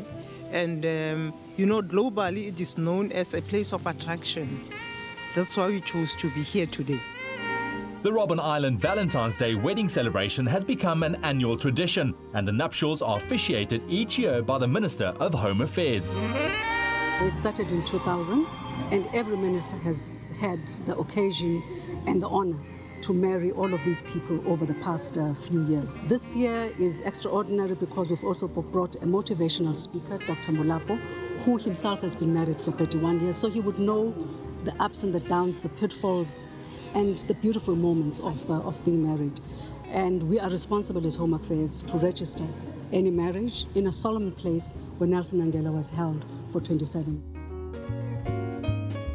A wedding's amazing. It's a couple's special day. It's one of their best memories ever, and if you're part of that memory, it's going to be special to you too. And this wedding especially, it's something that I think is a gift for all these couples. Robben Island is very special to us because it's where Mandela was held captive. Obviously, it held lots of memories for us as South Africans and for our nation. So having a wedding here is something to be proud of. Couples apply months in advance to be a part of this unique event. And in the spirit of the Day of Love, they shared their hopes and dreams for their new marriages. If I could set a goal, I think it would just be to be open and honest and happy and keep supporting each other. Being together, growing old together, and just being happily married and communicating, loving each other, caring. Happiness. A lovely home, happy home is all that we need. To grow old with this beautiful wife of mine. I want to see those wrinkles, you know, when you grow up, when you grow old. To be honest, we would like to age together, by God's grace, till death do us part. These newlyweds certainly have a fantastic story to tell of their special day, and we wish them all a happy and prosperous future filled with lots and lots of love.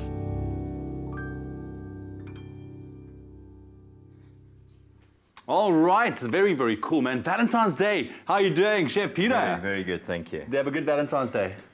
Yeah, some of the best news this country's had in a long time, so I had an exceptionally good Valentine's Day. Look, Valentine's Day 2018 is going to be a day to be remembered. Absolutely. That's and for sure. yeah, and I spent time cooking with my students. We did a couple of Valentine dishes that they can spend with their family or their loved ones, so it was good. Yeah, Awesome, I really enjoyed it. Awesome, dude. Okay, well, lucky to have you here right now, ahead of the weekend, Braai Friday as well. Paneer cheese. From the inside, it's readily available in South Africa. You can do a lot with it. So we're going to be making that, or using that, or making that. And then that's going to be an addition to our Braai aubergines later on. Yes, we're going to be doing that in our second segment. Yes, so let's get down to our paneer cheese. I think paneer is not used enough in South Africa. It's your vegetarian version of tofu. Yeah. So it's a little bit light on the palate than tofu, but you use it in the same ways. When I was in India, I fell in love with it. Okay. Okay, and it's really so simple. So what we've got is we've got some clover milk. Right.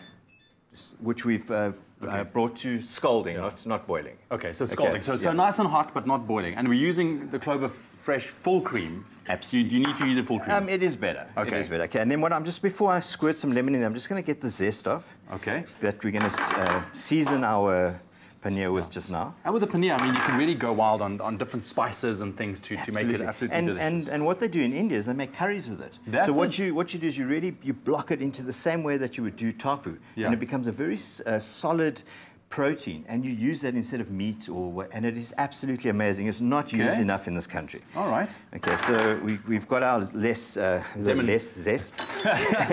Our Zemen list. Yeah. Okay. Okay, we're going to squeeze it. So once this comes to the boil, squeeze of lemon into your full cream milk, your clover. Okay, you can immediately see it reacting to the milk. Can you see that? How's that? 3 seconds. It's amazing. Okay. So we're going to put that in, and we're now going to stir it. Now watch what happens. That's it. So and you just slowly coagulating, and what it happens is the curds and whey. So it's a very simple way. Okay, once that happens, is you take it through a muslin cloth or even those blue kitchen cloths. Okay, you can do that. Make sure it's clean. Have a look here. And look at that. Okay, so this process should take you max 10 minutes. Yeah. You let it cool, you then separate it. What I do as well is the way I keep and I make sauces out of it, so you don't throw it away. Okay, so you can still use it.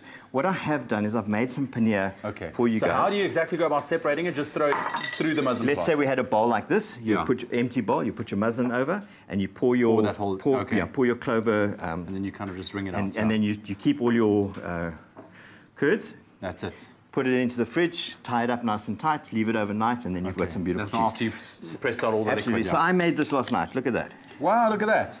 Okay, so we take that out. We've got the lemon zest that we've put in there. All right. I'm going to take a little bit of some dill and parsley. Brilliant. Beautiful natural flavors. Just chop that up quickly. The keyword is cheese. SMS that to 33728 to get your hands on this recipe. The keyword is cheese. That's to 33728. And then salt and pepper. Definitely salt and pepper. So fresh. I love it.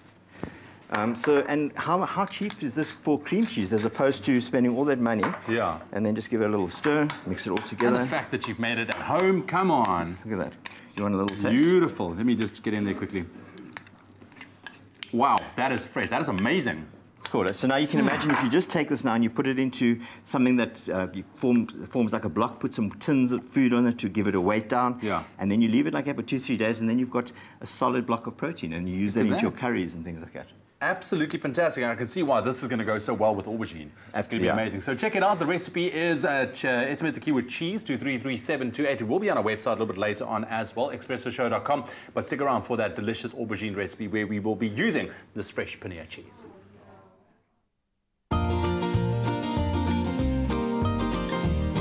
Clover Fresh Milk is the #1 milk brand in SA, made with love by Clover.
It's my feel-good breakfast show.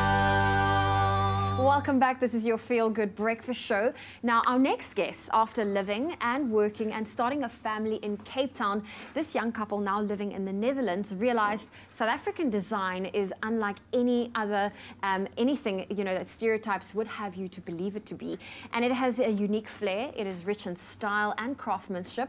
And they fell in love with the exceptional side of South African design that had led them to open up a gallery with curated selection of South African furniture, decor and art in the heart of the Netherlands. Now, Anke and Vibren Bergsma join us in studio this morning to tell us a little bit more about their journey and for spreading the South African designs all over the world. I absolutely love that. A little bit of South Africa now living in the Netherlands. How did you guys realize that, you know, there could be a market for South African art? Well, thanks for like the great introduction. That was a good one to follow. It was a big one. Yeah, no, it was very nice. Well, you know, we lived here for 5 years, and we really got surprised by the designs and like the quality of like the furniture out here. And because of, yeah, I did my film academy out here, and got introduced to like a lot of like good writers and good photographers and also like craftsmen. And for us, that felt like we should share that with like, you know, we should try and take that with to the Netherlands, because, you know, we got surprised because there's like this whole perception of like masks and Zulu and whatnot, and we really love that.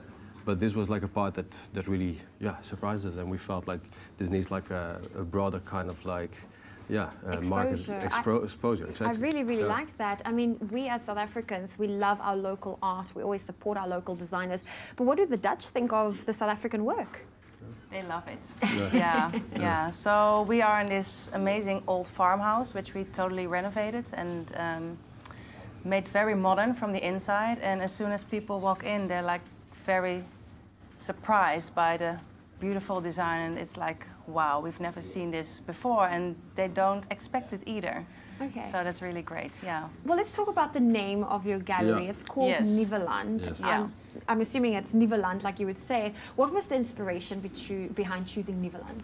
Well, you know, obviously from the Netherlands we have our connection to South Africa, and, you know, like, and that comes back to the Afrikaans.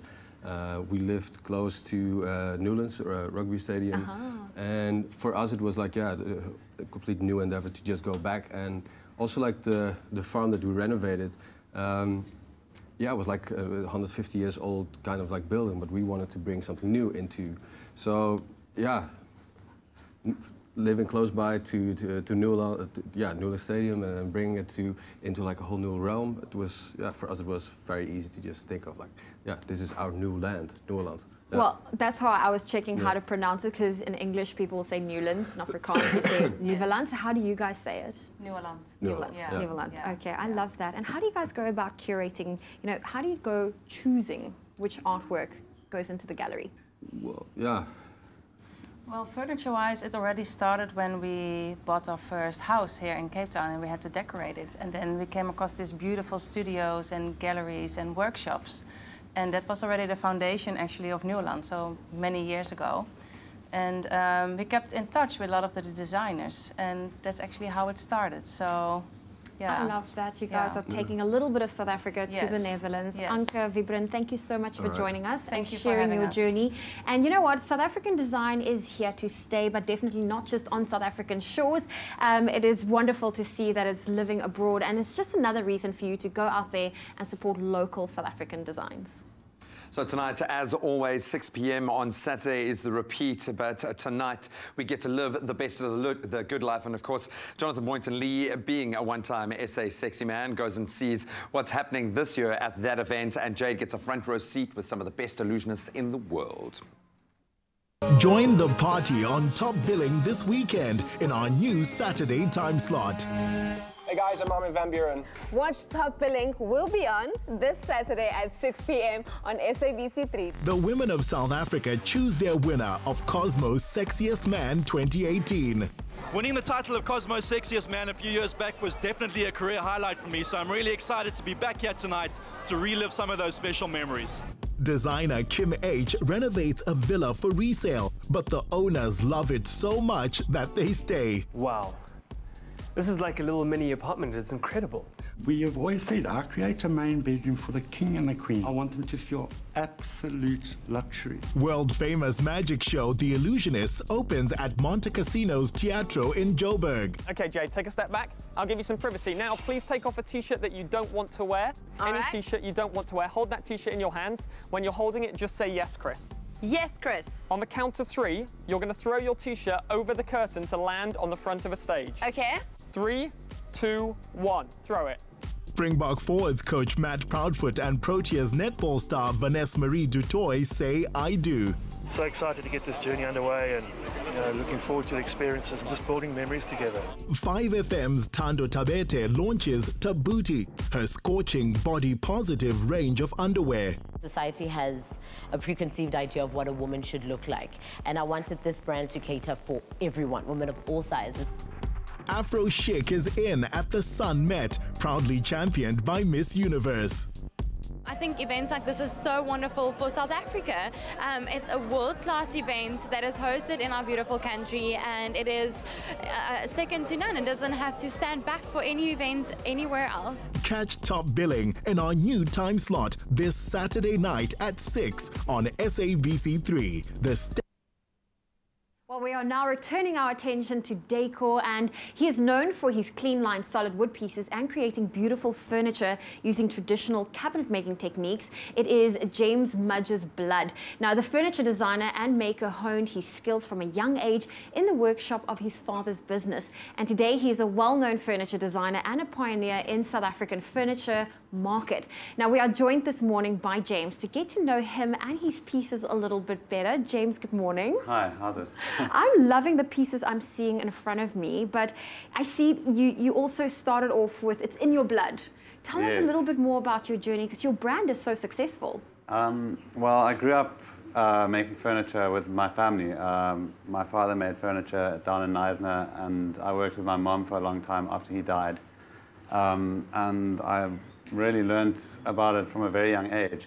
And through the whole process, from cutting down the trees in the forest, sawing them, drying them, and turning them into furniture. And back then, it was sort of doing it in the way it's been done for centuries. So I learned about all the proper furniture making joints and all the techniques that sort of have been used over hundreds of years to make real furniture properly. But I love the modern take that you've done. So how would you say it makes your style different? So my story is basically I learned all the techniques, which I still use now. I've pulled that through, and then I studied architecture, and that's where the sense of design comes into the pieces. So I've taken those old techniques and reinterpreted them in a fresh way to make them relevant to today's culture. And how important is the materials that you choose to use? The materials are very inspiring, to be honest, especially in this day and age of sort of throwaway culture. Recently, I did a project with Seat to Seat, this chair over here, and it was all about the sustainability of solid wood, and I actually learned a lot, because I'd always felt a little bit bad about chopping down trees and turning them into furniture. It's like chopping down trees is bad, but actually the project enlightened me that the forests in America are huge and well managed as a first world resource. So what they actually, in a nutshell, basically, cutting down the trees is good because it captures the carbon in the piece of furniture, which stays in there for as long as the furniture is around, which in this case, because it's well made, could be hundreds of years. And during that time, a new tree will grow up and absorb more carbon. So provided that the piece of furniture or whatever you've done with the wood doesn't get destroyed, it's actually, you can keep going with that cycle and capture more and more carbon. So it's a great conservation initiative. It's a great conservation initiative, and it was really, we worked out the carbon neutrality of the chair, including the shipping from the States, and yeah, it works. I was going to ask, what was the inspiration behind your seat that you've designed? This is a design I've actually been working on for a long time, and I said to them when we took on the project, like, I'm going to launch this chair as part of your project because you know, some people did a one-off design. This is a chair that I've designed to make on, you know, more quantity of. Yeah. And making a chair is a lot of work. You need to check that it's comfortable, you know, make sure that it's an original looking design, which is very difficult because there have been so many famous chairs made over the years. Yeah. And well, I know that you also, some of your pieces are in Netherlands gallery yes. in the Netherlands. How does that make you feel? I feel totally flattered and proud that, you know, a gallery from Europe would choose, you know, Cape Town furniture designer to represent them. I think it's really inspiring for other South Africans to know that, you know, our products stand up in the global market and can hold their own. It's a huge compliment. Well, James, thank you so much for sharing that with us. And, you know, art, craftsmanship really is, you know, part of the contemporary aesthetic. And I think James's design philosophy really speaks that. He definitely is a true inspiration for any craftsman or creative. And it's great to know that his work is also being represented in the Netherlands. But don't go anywhere. We're going to take a quick break. We'll see you in a bit.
It's my feel-good breakfast show.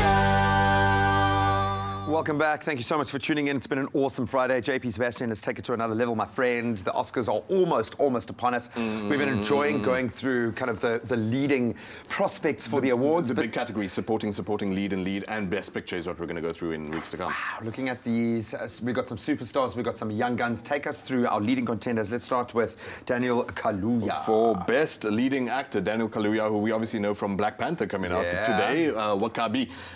This is from Get Out, a horror that's nominated for an Oscar in a couple of categories. I think it's got 6 nominations. Quite an off-the-wall horror as well. I think it takes people by surprise. Straddles comedy and macabre so well. This scene, just by the way, is one of the reasons why he should be nominated. In his audition for this movie, apparently he was able to replicate the same juicy tear falling down his cheek 5 times in an audition in the same way. Wow. And Jordan Peele was just like, how are you doing this? So, as well as just being an average dude, he can get deep into the pain of being alienated in his own country. Yeah, and I think there was a deeper kind of underpinning for the movie. Totally. Love that. Daniel Day-Lewis in his final role again. Wink, wink. Does he have the nod? I know he is surely the greatest actor of our time, or one of. You cannot deny it. Any time he's got a movie coming out, I'm just like every other actor is reading the script, right? You can clearly just feel reading. But Daniel Day-Lewis is for Phantom Thread, and I'm glad he's teaming up with Paul Thomas Anderson again, my favorite director probably of all time. From There Will Be Blood as well, which he won the Oscar for. He also won for Lincoln. So they might just give him the Oscar because he's retiring, actually. This is his last movie. Phantom Thread. He says. Gary Oldman, surely he has to be our top prospect looking at the awards that are already rolling. Previous to, that was Golden Globe that he took, and he took the SAG as well. He was quite emotional about that. Quite SAG going on here. I think he wanted the physical transformation. Amazing. Do you think he's got it? The dude had down to, he says, of a senior actor. Hey, dude. Down to the chemistry of Winston Churchill. He's down in the veins, he gets the character so well, but unfortunately the vehicle it's in, Darkest Hour, is really quite uninspired. That's not entirely his fault, though, but man, I would love to see Daniel Day-Lewis take it, but all of them deserve it, is the thing. You know? The stars have aligned for him. Then bring on youngster Timothy Chalamet. Yes, very good. It sounds like a fancy champagne. So he's obviously in Call Me By Your Name with Armie Hammer, who some people feel bad about not being nominated, but it's great to see young actors getting into, and also movies that are representative about other people's stories. Obviously, Call Me By Your Name is about a young gay man coming of age, and actually just being on the same roster as actors like Denzel Washington is enough for Timothy. Denzel. Unfortunately, the sweetest prospect of a movie that most people thought was sort of under the radar, really nothing to report. Roman J. Israel, maybe worth your time, maybe not. But Denzel Washington, what can you say? He's one of the greatest we've ever had. Maybe he'll miss it this year, but they'll give it to him next year because he earned it this year. Maybe but they couldn't give it to him. It's happened in the past. Do more actions on trains, submarines, and planes, and then do something hardcore. Some powerhouse actors, some young blood coming into the mix. Absolutely love it. That's our take on the leading men at this year's Oscars. All right, here we go. Chef Peter in the house once again at the Braai station. It's Braai Friday. Now, earlier on, he showed us to make a delicious paneer cheese, and we have some over here, and we're going to use it with our bride. Aubergines right now, Peter. Take it away, dude. Take it away. So the aubergine... This looks lekker, by the way. The aubergine without the paneer would be a vegan dish. Yeah. Okay. So what we're going to do, I'm going to show you quickly how to prepare these. You take a small little knife. Okay. And you turn that around and you pull it off. Can you see that little stem? Yeah. Okay, we get the rest of this off. And then what we do, because this is like furry and horrible, you don't want to eat that. Yeah. Then for a nice presentation, what we do is we take a knife through and we go halfway through the root as well, so you get the stick on the edges, so it looks like it. You see how beautiful that goes for presentation. Very nice. Okay, then what we do is we take our knife, cut out the center. Okay. Okay. You'll find, though, normally what you do is you put salt over it, and then what they call degorging, so it takes out the bitterness out of it. Okay. Couple of little lines here. Don't go through the skin. Yeah. And then what you do is we push that down, push it. Okay. Then what we do is we take some tomato and some onion. And the most important part of this onion is you pour salt over it, quite excessive amount of salt. Okay. And you massage it with your hands. Right. Okay. And what that does, it sweetens up the onion, and it gives it one of the most beautiful textures that you get. Wow. Okay. So you then have this like massaged onion that has beautiful onion juice all over. Your tomato. What I like to do as well is first brine my tomato so it has a lovely smoky flavour. Then what I do is I put it into a pan with some tomato paste, give it a really nice brown colour, a little bit of vegetable stock, and then what we do is we fill it. Okay, so I've already this got is the ones that have been prepared now. Absolutely. Okay. So I've already got some full. By the way, you cut the flesh out. What can you do with this? That I actually add into my tomatoes. So it becomes part of my centre. Right. As well. Okay. So now we take our onion and tomato, and we fill it inside like that. Give it a nice, I'm trying to stay clean here, but normally we use our hands, pack it down. You know, it's okay. Okay, we put them into the stock like that. All right. Take some foil. So what this is going to do, it's going to braai and give it that beautiful smoky flavour, but it's also going to poach in the stock. So you pop that on the braai? Pop that on the braai. Brilliant. Just make sure whatever you use, your dish or tray or whatever, is braai resistant. Yeah. Okay, and then if we look at this is the finished product. That's what it comes out as. The keyword is braai. SMS that to 33728 if you want to get your hands on this recipe. Okay. But I want to see that paneer go on, dude. Okay, so what we're going to do is we're going to... Beautiful Middle Eastern flavors is dill and parsley. That's it. What we used for the paneer. So I'm just going to break it up, sprinkle it all over. Okay. Yeah. Okay, a little bit of olive oil. All right. Oh, that looks delicious. Check it out. It's on our website as well, expressoshow.com a little bit later on. Some lemon zest. All right. And lastly, some salt and pepper. That's it. And you're going to dollop the paneer that we've made. I'll show you now. I'm just going to crumble that over. So we take it, this one I did last night, so it's nice and stiff. Oh, and wow, we just crumble. Look at that. Oh, yes. Take the paneer. Beautiful vegetarian dish. Absolutely brilliant beautiful stuff. Peter, thank you very much, man. So check it out. The keyword is braai. SMS that to 33728. Once again, showing you that you can do something different on the braai. Don't always need to keep it the same thing. Try something different. Braai is the keyword, 33728. Well, listen, it's not every single day that you have a Mrs. South Africa in your studio. So when you do, you take the moment to get to know them better. So our 2018 Mrs. South Africa, Nicole Kappa, is here. So we are going to take the time just to get to know you a little bit better. We're going to play a game of Would You Rather. We're going to give you two options, and yours is to think on the spot very quickly. Give us the first thing that comes to mind. You cool with that, Nicole? Do I have to explain it afterwards? Well, maybe. we'll see how far we go with that. Yes. Okay, first one. Would you rather wear sneakers or heels? Heels. You have to think about that for a second. Yes. All right. Natural hair or weave? Natural. Travel the world or explore your own country? Explore my own country. Ooh, have the power to be invisible or the power to fly? Fly.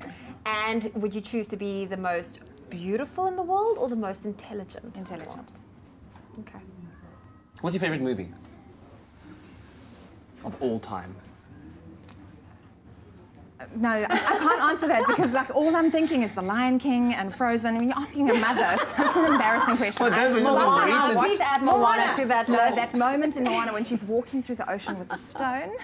It's life-changing. It's adorable. Oh, Nicole, it's been so great having you on the show, hanging out with us on this Friday morning. Thank you for having me. It's Yeah, been good luck It's for the okay year to say ahead. Lion King's your favorite movie. It's one of I mine. was going. I honestly thought you were going to say The Notebook, and then I was going to high-five you, but then you weren't. We weren't even on that level. No, it was there, but I thought that's a little bit too cheesy, so it's okay. Okay, listen, we're going to take a quick break. When we come back, Nicole was looking at our Friday dances outside, and I think I might have heard Nicole saying she would like to join the Friday dance. Could it happen? We'll see after the break.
It's my feel-good breakfast show. Welcome back. It's a beautiful Friday. The sun is out, and we've got Matthew Carter-Poole and the Carters here to help us with our Friday dance. Awesome to have you here. You are such a spectacular dancer and choreographer. What inspired this little hashtag Friday dance? Well, we are really, really in love with Babes Wadumo. And especially this kind of dance, this kind of song is really getting the country going. So we loved the song and we were like, this is the song we're going to do. The dance is very African-inspired, very gom. We love it, so we cannot wait to show you guys. Oh, we cannot wait to see it. I don't think you're alone in loving the song and loving Babes. Ladies and gentlemen, it is time for the one, the only hashtag Friday dance.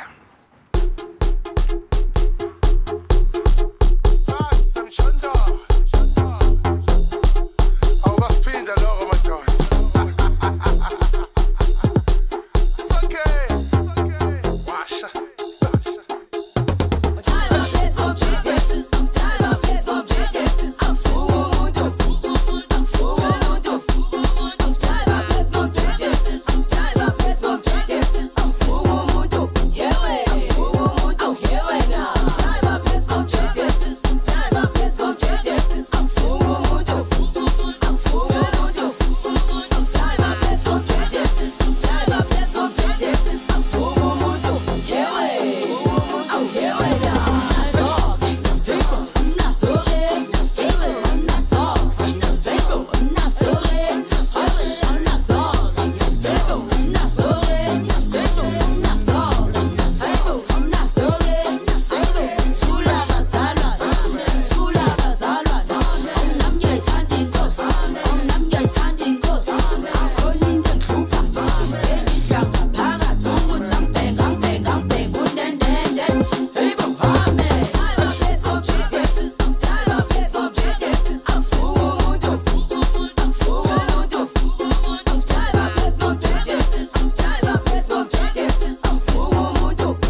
get in here, guys. Nicole, I was expecting to see you on the dance floor breaking it down. In the back. Well done. I was breaking it down. That was absolutely amazing. Wow, what a Friday dance, eh, guys? Yeah, I'm good. If I had to do that, I'll sit with an injury for the rest of the year, man. no, man, well done. That is crazy. So, Nicole, what are your plans for the weekend? What are you doing this weekend? Well, we are off to Skin Renewal now to go and do a meet and greet, and then we're going to be at Canal Walk tomorrow. Just to meet some people and hopefully meet maybe potentially the next Tammy Taylor Mrs. South Africa. Awesome. Guys, let's get the dudes from Johnny Cradle. Zogalan, gentlemen. Can we have you in here? I mean, you've been part of the show as well. Let's give them a round of applause. My dude, let us know, what are you guys doing over the weekend? Where can people catch you guys?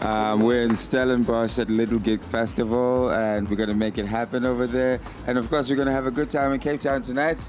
All over the place. Catch us somewhere. What does that even mean? Yeah, you better be there. That sounded like a warning, dude. Cape Town, you just be ready. Okay. Yeah, depending where you're standing. And the rest of you guys, what's plans for the weekend? Oh man, Leanne? chilling. Morning party for you? Sorry? Morning party for you, like... A morning party? Yes. No, we're over that. Oh, we're what? over that. Now we are moving on. Oh, wow. So we've got the great... We're talking about Idris Yeah, Elba. Idris Elba, because you know you got engaged this past week. That was Same to the ladies. Thank you. So bad. Who needs enemies when you have friends that just remind you of your heartbreak all the time, right? Thank you. No respect. What about you, Zoe? What you getting up to? Listen, I think this is like my first free weekend, so hopefully as little as possible. Okay. You're also going to say Cape Town, just be warned. Ewan? I'm serious, you want to know? You're ready? I do. I'm looking forward to mow my lawn. Oh, wow! What a weekend! We cannot top that. How do you still have grass? We can't top that. In fact, we have to say goodbye now on that absolutely explosive. Cheers, guys. Love you. Highlights. Expresso Morning Show, made with love by Clover. Another feel-good production.